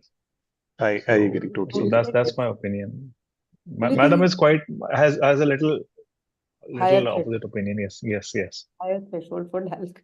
Yeah. Because I feel Yes, that yes. in case the dystrophy recurs in these cases, then you have to you can change your lamellar graft with a lamellar graft, and maybe do a PK later if you really want to do it. And if it's a younger patient, then sometimes you do have to replace these grafts. So replacing LKs is better than doing multiple PKs. Okay, I think Tushar, we can move to the next case. Yes, please. Thank you, Dr. Afreen, for the case presentation. I'd like to now invite Dr. Sarthak Kotari, who would be presenting a case of CXL in a patient with keratoconus and limbal stem cell deficiency secondary to VKC. Dr. Sarthak, your presentation is visible, and you may begin. Thank you, Doctor. You're audible. Good evening, all. I'm Dr. Sarthak Kothari, Fellow in Cataract and Refractive Services at CAR Campus, LV Prasad, Hyderabad. So I will be presenting a case titled the KC in VKC. As we know that vernal keratoconjunctivitis, or VKC, is a chronic bilateral seasonal allergic inflammatory disease. It has its episodes of acute exacerbations, which are characterized by ropey discharge, presence of itching, conjunctival congestion, corneal involvement in severe cases. It usually affects young males. So now if we look closely at these symptoms, allergy, inflammation, itching, young males, eye rubbing, all of these are risk factors for development of commonly condition called keratoconus. So there is a KC hidden in the VKC, and rightly so. In the review of literature also, it has been noted that combination of frequent eye rubbing as well as chronic tissue degeneration of the stroma to the exposure of inflammation is believed to cause biomechanical changes in the cornea, leading to stromal thinning and ectasia. It was noted that VKC increases the risk of KC by more than 7 times. The KC prevalence among patients with VKC ranges from as low as 11% to as high as 27%. And usually this coexisting VKC will present with more severe grades of KC. Other corneal complications like superficial keratopathy, shield ulcer, infectious keratitis, and rarely 1 to 2%, limbal stem cell deficiencies are also associated with VKC. So with this background in mind, we have a 12-year-old boy hailing from Hyderabad who presented to us in 2018 with complaints of redness, watering, itching, and photophobia in both eyes since past 3 months. Recently, he also noticed blurring of distance vision when he was not able to see letters on the blackboard. His father gives history that the patient often and vigorously rubs his eye. He was on treatment of olapatidine and loteprednol eye drops twice a day for 1 month in both the eyes. There was no history of trauma or contact lens use. On examination, his unaided vision acuity is 2200 and 2320, improving to 2030 and 2080 with the following refractive error. On ocular examination, unfortunately, we don't have any clinical photographs of this visit. On ocular examination, patient had both eye hyperemic conjunctiva with papillae in both upper and lower tarsal conjunctiva. There was presence of superior limbal cell deficiency with few coarse paracentral superficial punctate keratitis lesions. Also, it was noted that there were presence of prominent corneal nerves as well as inferior fissure thinning in the cornea. Rest of the ocular findings were within normal limits. On corneal tomography of right eye, there was an inferior central cone with inferior superior asymmetry corresponding with the thinness pachymetry point of 466 microns, anti-float elevation of 21 microns, and the Kmax is 53 diopters. The left eye corneal tomography shows similar picture, but a more severe cone with the thinnest pachymetry of 424 and Kmax of 60.2. So, as the patient had presence of active VKC in both the eyes, first we decided to control the VKC before managing the ectasia. He was asked to use anti-allergic drops like olapatidine, low-grade steroids like fluoromethalone, lubricant eye drops, and also apply tacrolimus ointment over his eyelid skin at night time. Was advised to do cold compress and not to rub the eyes. After attaining VKC control at 2.5 months later, his best aided vision was 2040 and 2125 in left and right eye, which had dropped about 1 and 2 lines respectively. Right eye was relatively stable, but however, in the left eye, there was significant increase in the K values as well as in the area of cone. One important thing to keep in mind in such cases is pseudoprogression. So presence of any active allergic conjunctivitis, irregular corneal surface due to SPK scarring or epithelial hypertrophy can mimic KC progression, and therefore this must be ruled out before labeling it as true progression. So other causes are also summated over here. In our patient, there was no pseudoprogression, it was an active progression, and hence left eye cross-linking was performed using an accelerated protocol of epithelial of accelerated protocol of 20 minutes riboflavin exposure followed by 10 minutes of UVA radiation. Usually the corneal epithelium heals by the day of post-op day 3, but delayed healing can be expected in cases of limbal stem cell deficiency depending upon the grade of severity of stem cell deficiency. Also, if possible, try to avoid the areas of pannus while debriding the epithelium. In our patient, after left eye CXL at the post-op day 7, a central epidefect of size 2 into 1.5 mm was noted with surrounding mild anterior stromal haze. So we decided to step up the lubricants. The antibiotics and Elpred drops were continued, and also a bandage contact lens was placed. The bandage contact lens had fallen off and was replaced. On post-op day 11, as compared to the previous visit, the epithelial size defect had reduced. The bandage contact lens had again fallen off, so it was replaced by larger diameter bandage contact lens. And on post-op day 18, the defect had healed. The lens was removed and the patient was just continued on anti-allergic medications. For persistent epithelial defect, the management options available to us include medical therapy of stepping up lubricants, preservative-free prophylactic antibiotic drops, and stopping any offending agents, and also applying bandage contact lens. Surgical options like tarsorrhaphy, amniotic membrane grafting, or limbal epithelial cell transplantation can also be used in non-healing severe cases of PED. Few selected cases have also shown good outcome with the use of autologous and even maternal allogenic serum. In the right eye on 3-monthly follow-up, it was noted that the right eye had progressed significantly, and thus it was also planned for cross-linking using the same accelerated protocol. Similar to the left eye, at right eye, 1 week post-op visit also had a central epithelial defect of 2.5 into 1.5 with surrounding anterior stromal haze. A similar treatment protocol of stepping up lubricants and BCL was followed. However, it was noted at even day 14, there was no improvement in PED.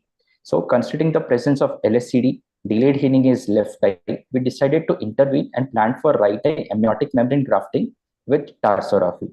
A week later, after the surgery, the epithelial defect had healed and the BCL was removed. And a month later, the tarso suture was also removed. This is the final follow-up visit of the patient. The both eye had inactive VKC at this point, and both eye had tomographies which were stable with remodeling changes.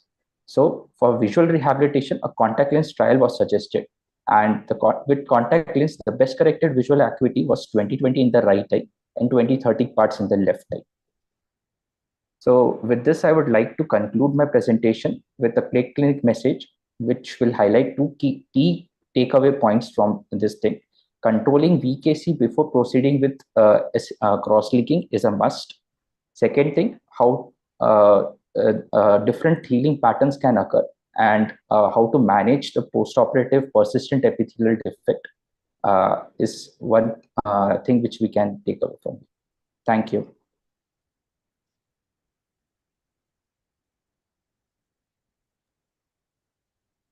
Dr. Tushar, I think you're muted. I'd like to invite Dr. Rashmi to begin the discussion in this case. I think it's from the same. Yes. So this is one of the cases from a series of cases that we were looking at, where in the presence of secondary LSCD, secondary to VKC, when collagen cross-linking is done, what kind of outcomes do we see in terms of the ocular surface healing? And then this was one of the cases that Sarthak has very well presented. So I would like to take the panel's comments and Professor Vajpayee's comments on this kind of a case that perform an epithelial debridement over a large area in cases with partial, or when there is a patient with total LSCD, then how would you want to proceed doing a collagen cross-linking in these cases if required? Can I ask a couple of questions, Sarthak? Yes, One is sure. that, were you treating VKC simultaneously? Did you put the patient on topical cyclosporin or not? Not cyclosporin. We had kept on tacrolimus eye ointment. So. Tacrolimus, you mean? Yes, yes. Okay. Second thing is that, did you take history of nocturnal leg ophthalmos? Did you specifically ask the parents if the child sleeps with eyes partially open? I'm just talking about a long shot hypothesis. You know, I've had a couple of cases, and they had similar kind of not after cross-linking, but similar kind of epithelial defects with no etiology, and in the history it came out that, you know, there was a nocturnal leg ophthalmos.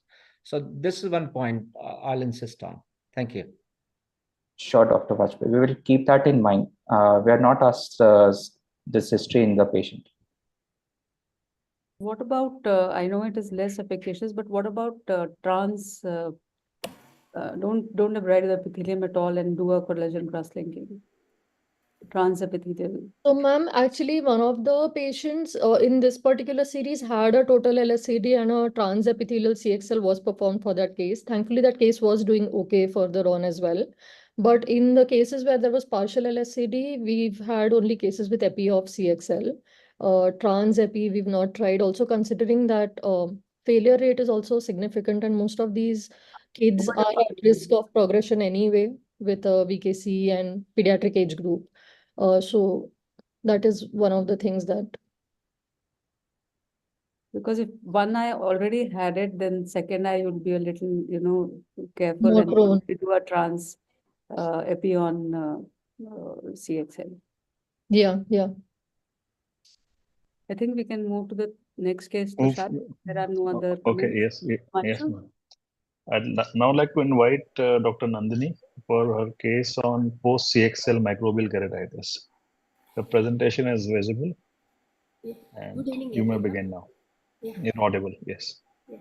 So good evening, everyone. I thank Aios for giving me an opportunity to present this. Doctor, can you please be louder? We cannot hear you. Now, can you hear me, sir? Can you hear me, sir? It's better. Yes, we can hear you. Yeah, we can hear you. Maybe you can speak little in a loud voice. Yes. Okay, sir. Okay, sir. So today I'll be presenting a case of post-collagen cross-linking microbial keratitis. So post-collagen cross-linking microbial keratitis is very rare, but it's a site-threatening complication. The frequency of infection which is reported is low, and the most common organism which is isolated is Staphylococcus aureus. So we aim to report the occurrence, the clinical presentation, the risk factor associated, and its management and its outcomes. So at a single center of Narayan Nethralaya, over a period of 13 years, we did around 1,680 cases of collagen cross-linking. Out of that, 3 cases had microbial keratitis. So because of the time constraint, I'll just present only one case. This was a 19-year-old male who was a NEET aspirant, and he was a son of doctor. He presented to me with history of eye rubbing and decreased vision in his right eye since almost 3 to 4 months. They had gone elsewhere, and he was diagnosed with keratoconus and allergic eye disease, and he was already using anti-allergic medications with lotepregnolone, olopatadine and lubricant. And he also gave me history that he visited dermatologist recently, and he was suspected to have allergic dermatitis, and he was receiving systemic steroids for the same. When I saw him, his eye was quiet. I did not see the active component of allergy. And when I did topography, there was a moderate grade of keratoconus. Since he was young age and there was a risk factor of allergic eye disease, I did plan for an accelerated protocol of collagen cross-linking. The surgery was uneventful. Day 1, the eye was looking quiet. When I saw him on day 3 for removal of BCL, I did notice that there was some amount of cellularity in the central epithelial defect, and when you carefully look here in anterior chamber, I could see an exudate with a fibrinous membrane. And he also told me that he is having a lot of pain, discharge and irritation. So with this, we suspected that he may be having microbial keratitis. So I did do a complete microbiology workup. I did scraping and I sent the BCL for culture. And I stopped the topical steroid which I had started on day 1, and then I started him on broad spectrum antibiotics, that is ciprofloxacin, tobramycin. So after the workup, the culture revealed Staphylococcus aureus, which was sensitive to linezolid and chloramphenicol, and it was resistant to the antibiotics which I had started. So I stopped everything, and then I put him on topical linezolid and Occupol ointment which had chloramphenicol. Then on day 5, when I saw him, he presented to me with corneal perforation with collagenolysis with hypopyon. So I counseled the parents for the need for therapeutic penetrating keratoplasty, and I put a cyanoacrylate glue with BCL. Since the patient father was a doctor, he did not agree for TPK, and they were very much concerned about his eye. So I did explain the ongoing process, and then according to the sensitivity, I started him on the antibiotics, and the father himself started him on intravenous linezolid as well. So to my luck, he did respond to topical therapy and along with the injection, but over the period of time, I could see that he developed these lid lesions which were suggestive of contact dermatitis. So I did consult with the dermatologist again, and I requested her to do a patch test on all the drops which he was using, and the patch test revealed that he was allergic to the polymyxin B component of the Occupol eye ointment, and he had hypersensitivity to ciprofloxacin, olopatadine. So I stopped and I continued only the topical linezolid, and he did respond.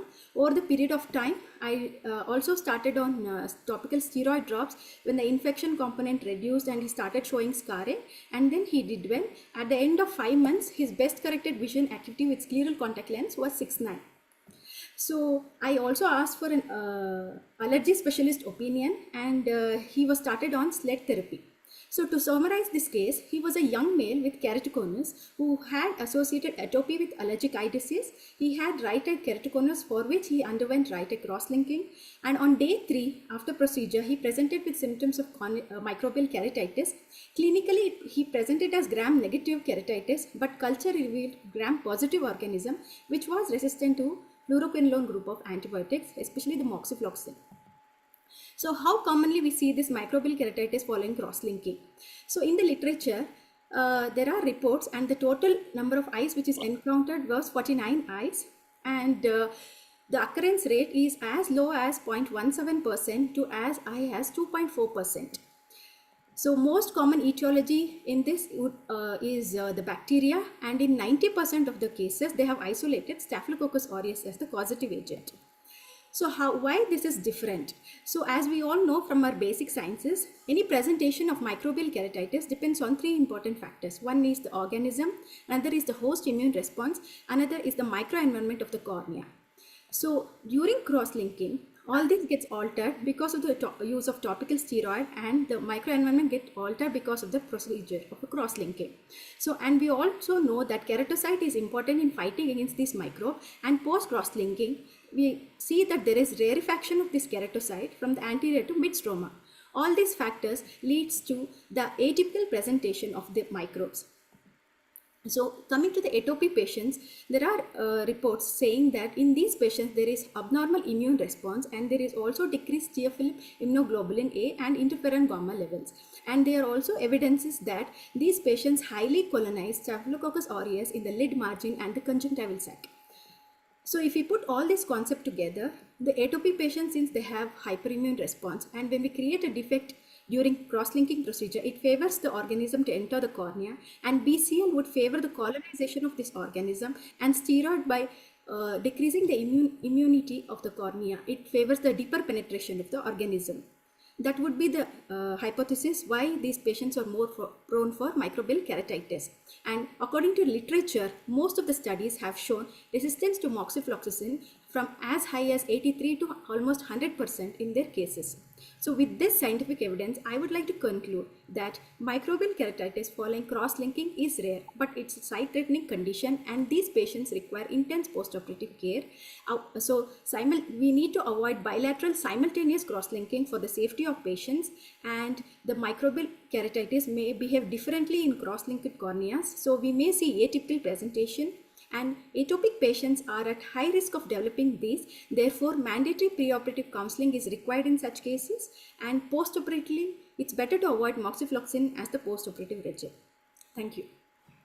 Thank you. Thank you very much. I'd like to invite Professor Amrita Sharma for comments on this case. Otherwise, I think a lot of cases, we get a lot of cases referred to her for. I must congratulate yes. you. Your incidence of microbial Yes. keratitis after collagen is very Yes. low. Only 3 in Lowest in the 1,000. world. Lowest in the world, 1,600 plus.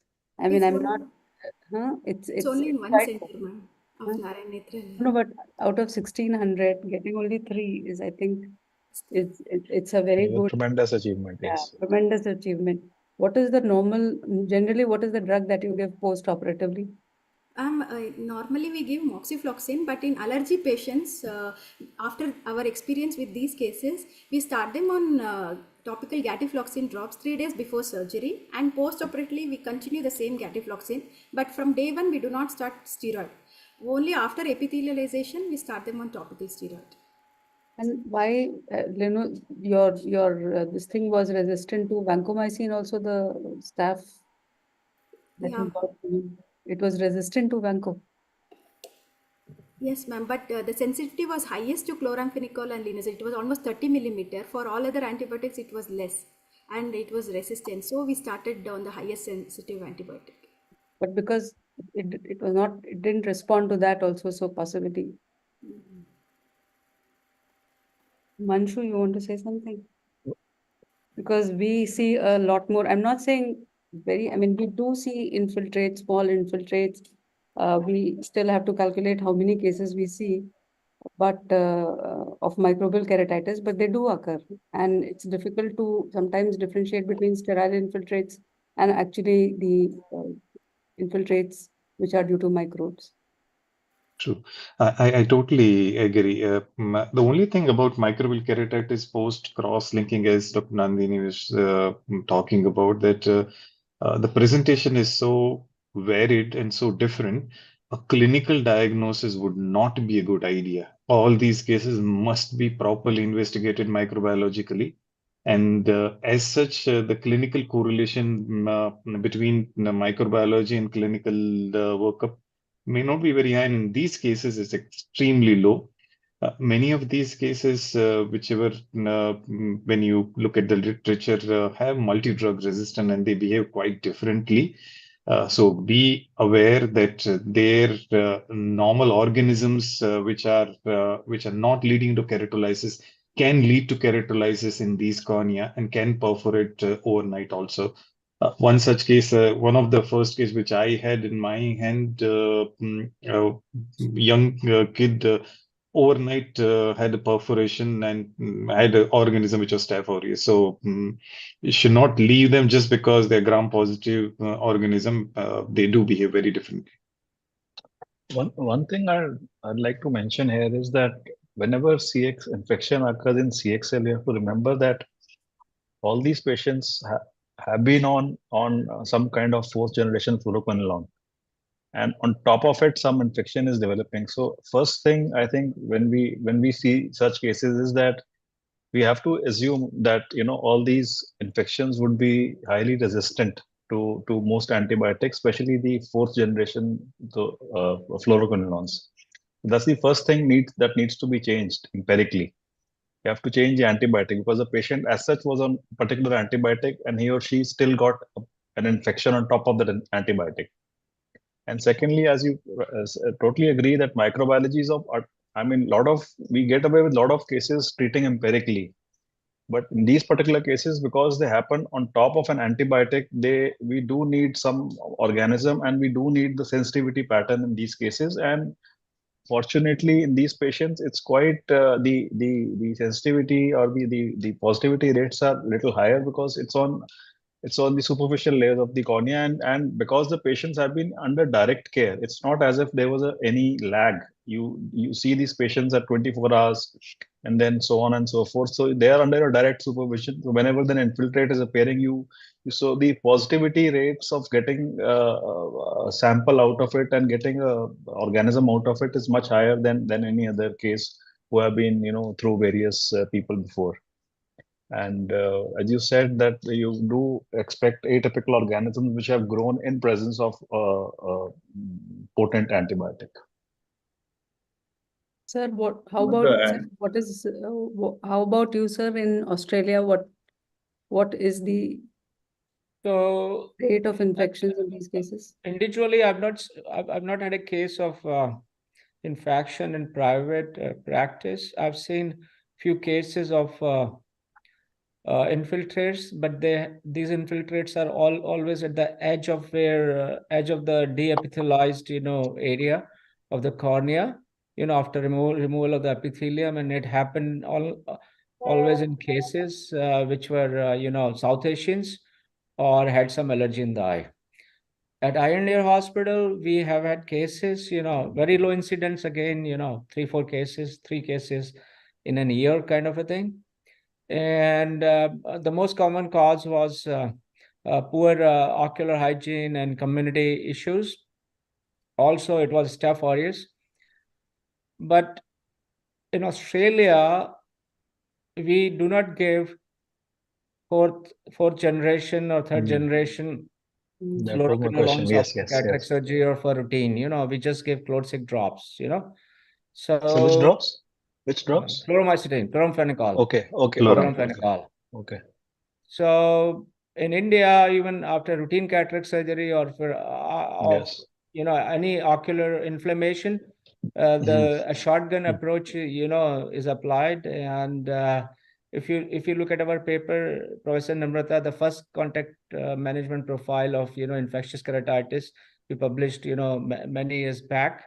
So people, there's everybody does it, and if you are giving a fourth generation chlorophenolones drops after cataract surgery as a prophylactic measure, then these bacteria are going to get resistant. Also, I would ask I would ask two questions, one to the presenter and second to the panel. The first question is that whether you knew that the patient has a skin atopy, and was it fixed before going for the cross-linking, And the second question is to panel is that in cases of ocular atopy with keratoconus that are going for cross-linking, should we do conj swab, just to have a microbiology analysis? Because the presenter, Dr. Nandini, said that, in ocular atopy, the flora changes and there are bacteria which can infect the cornea. Actually, systemically he was fine. His skin lesions had healed. Once it was quiet, then only I took him for cross-linking. And eye-wise, the allergy was also quiet. Okay. I think Professor Vajpayee has a very valid point, and especially atopy, pure atopy is not as common, and we surely should take a little more care here. In these cases, if we do a conjunctival swab or take the swab from the lid margin, it's certainly not a bad idea. I think it's a very good suggestion. In these cases, I think we can take care. And these are cold cases, and there is absolutely no hurry to rush for the surgery. Get the flora tested, and then possibly we will have a little better idea post-operatively. In worst case scenario, we would know where to lean on and what to look for. I think that's a very great suggestion. That's a good study idea for Professor Namrata Sharma. Yes, sir, surely. And your new clinician scientist.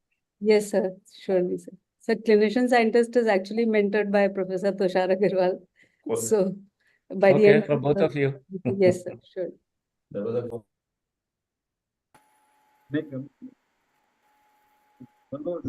Should we move to the final case of the day? Okay, thank you, Dr. Nandini.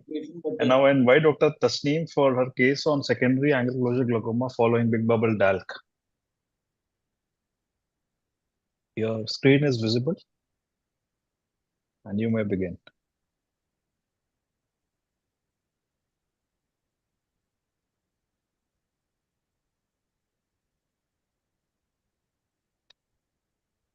Dr. Tasneem, you are not audible. I think you have to unmute yourself.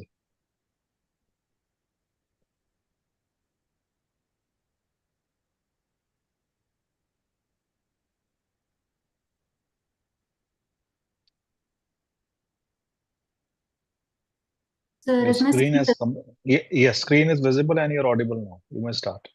Thank you, sir. Thank you for the opportunity. I am Dr. Tasneem. I'm a cornea refractive fellow at Eye Foundation, Coimbatore. And I'll be presenting an unusual case of acute angle closure glaucoma secondary to an iatrogenic big bubble in DALC. So here we have a 50 years old male pseudophakic patient who was diagnosed with both eye advanced keratoconus. He underwent DALC in the left eye a few years back and was advised for right eye DALC. On vision testing, the right eye had uncorrected vision of counting finger 2 meters, which improved to 618, and the left eye, which was a post-DALC eye, had an uncorrected vision of 618, which improved to 69. On slit lamp examination, the right eye showed Flesher's ring with a central superficial stromal scar.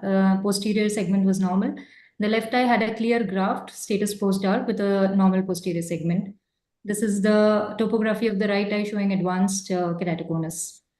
So the patient was taken up for DALC under local anesthesia, and the definition size of the recipient cornea was 8 millimeters, and that of the donor cornea was 8.25 millimeters.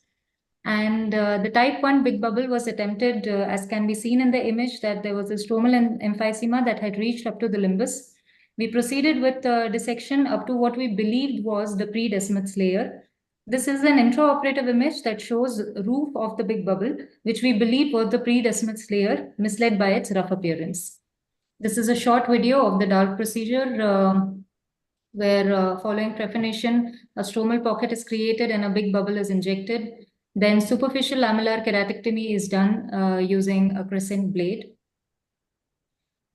Following this, we did a central nick and then proceeded with the stromal dissection using a blunt tipped scissors. As we can see, the ease with which we were able to dissect led us to believe that we were dissecting at the right plane and had reached the pre-Descemet's layer. The underlying bubble that was separating the host Descemet's membrane remained intact and went unnoticed. So we felt that this was the end of our dissection. We had reached the right plane and therefore prepared the donor graft and secured it at the recipient bed with 16 10-0 nylon interrupted sutures. But the same night of the surgery, the patient came with complaints of severe eye pain and swelling. And on examination, he was found to have edematous graft with a shallow AC. He was given a stat dose of injection IV mannitol of 100 ml and then called the next day. On the next day, on slit lamp examination, as seen by the image here, the patient had a shallow AC, flat AC in the periphery with an IOP of 46 millimeters of mercury. The ASOCT showed here a hyperreflective inflated host Descemet's membrane, which was causing a reverse pupillary block due to the intact big bubble, leading to a secondary angle closure glaucoma. Patient then was given another dose of 100 ml injection IV mannitol. We were trying to keep our management conservative at this point and thereby avoid any inadvertent iatrogenic damage that could be caused to the host Descemet's membrane that could occur during surgical manipulation. The following day, when the patient was examined, as can be seen in this ASOCT image, the bubble has significantly resorbed, but there was still an area of detached host Descemet's membrane, and the AC was also inferiorly shallow. Therefore, we took him up for air bubble injection in the anterior chamber. This is a short video that shows the same procedure. First, we made a careful paracentesis, injected BSS into the AC, and then did a peripheral iridotomy. Following this, injected an air bubble to cause tamponading of the host Descemet's membrane. And then towards the end, we left a mobile air in the AC to ensure good tamponade. This is the image taken the next day. We see that the IOP had come down to 14 millimeters of mercury. The graft was relatively clear with a mobile air bubble and a well-formed AC, which was confirmed with the ASOCT. We can see the angles were wide open and the graft was well opposed. This is the image taken post-op 1 month. The best corrected vision was 636. The graft was well opposed with AC well formed and open angles. Post-operatively, after 6 months, the BCV of the patient had improved to 612 with well opposed graft as confirmed by the ASOCT. So there can be multiple reasons for increased intraocular pressure post-DALT surgery. In our case, a prompt ASOCT helped us clench the diagnosis of a double AC that was caused by the big bubble, the intact big bubble that was pressing onto the pupil, causing a pupillary block leading to a secondary angle closure glaucoma. A similar case was published by Jabor et al. In which DALC was done for a patient with keratoconus, and it was managed by removing the donor's lamellae and continuing dissection up to the pre-Descemet's layer, followed by suturing of the graft. So to conclude, analyzing the occurrence of this event in our case, a thin wafer of residual stroma can be mistaken for a pre-Descemet's layer, which can sometimes bear the same rough-looking appearance as the latter and give us a false impression. Associated stromal emphysema can add up, making the precise identification of Descemet's membrane worse. Therefore, a prompt diagnosis and management with the least intervention are mandatory to achieve favorable outcomes in such cases. Thank you.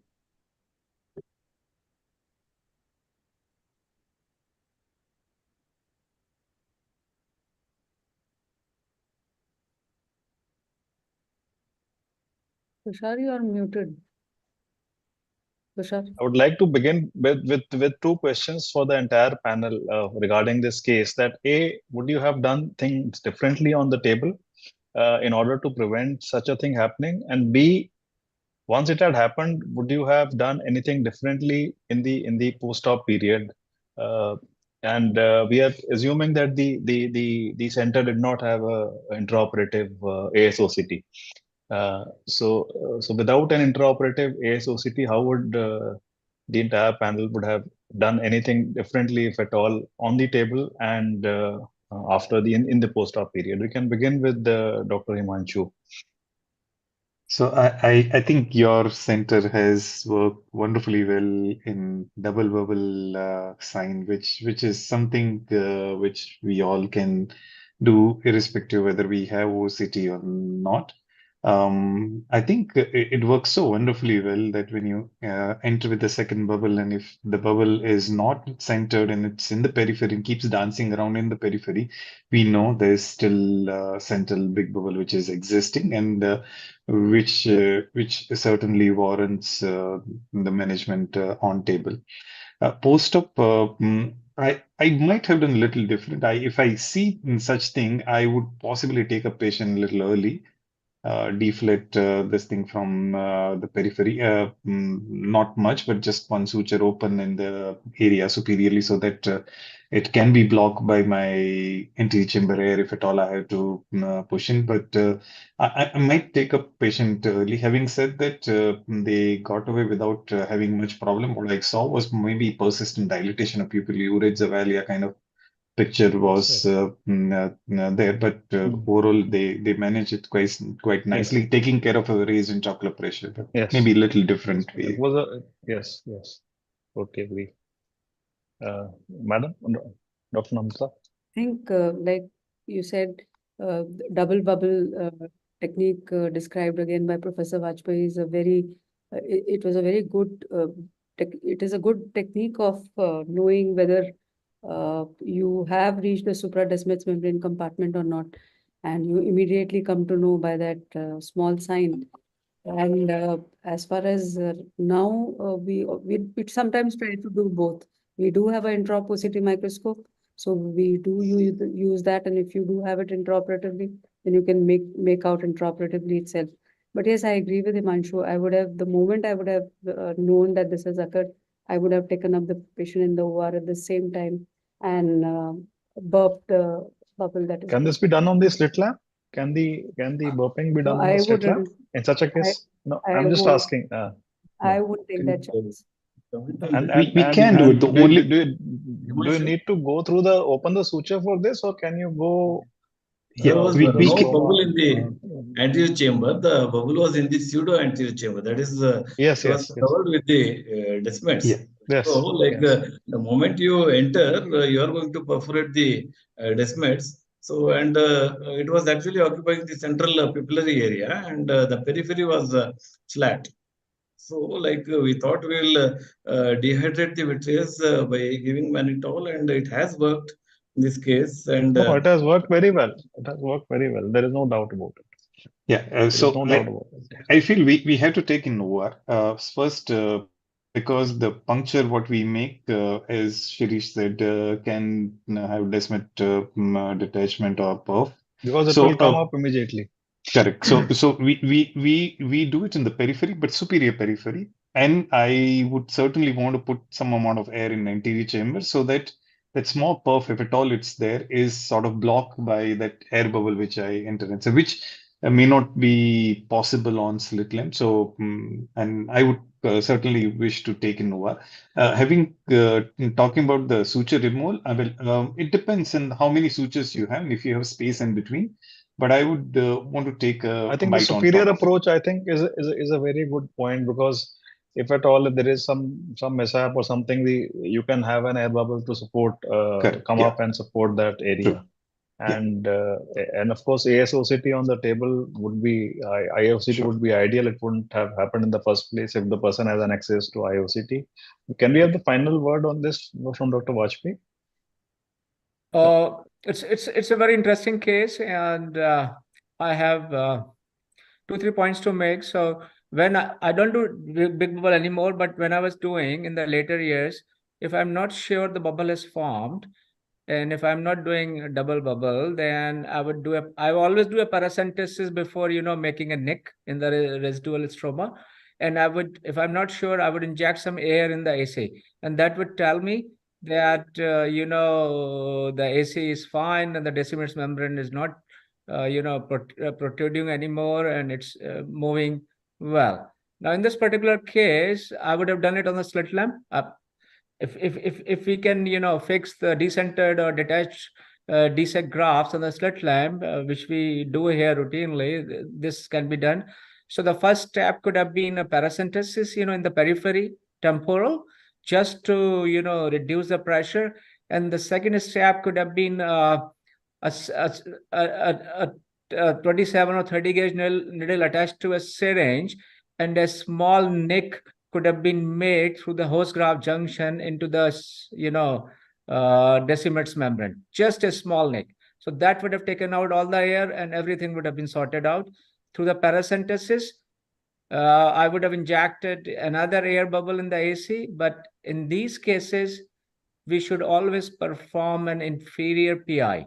That's what I do even in my routine cases of manual DALC for keratoconus, because once in a while the residual stroma is so thin and I'm worried it may not attach. So I'll do inferior PI and keep the air filled for 10 minutes, just like the DSEC, and then remove 50% air. So that's what I would have done. So in any Treated case, like a detached keratoconus, DSEC. whether you are doing big bubble or manual DALC, do an inferior PI first about a week before. That's an interesting thought, Yeah. sir. So thank you very much, Dr. Tasneem, for the very interesting case. Very interesting. And if any one final word from the panelists and sir, and then we can wrap this up. We are little. It must be very late in Australia, sir. Yes, yes. 1 a.m. Yes, yes. Thank you so much, sir, for staying. Thank you. Wow. We really had great time. And Yes, we sir. had great discussion, I think, and we learned ourselves also learned so many tips from each other. And of course, sir is there, then it is like a true international masterclass. So thank you so I'd much. like to thank all the presenters and the panelists, and of course, Dr. Vajpayee sir, for his masterclass on corneal ectasia and corneal surgery in general. And with this, I'd like to close the session.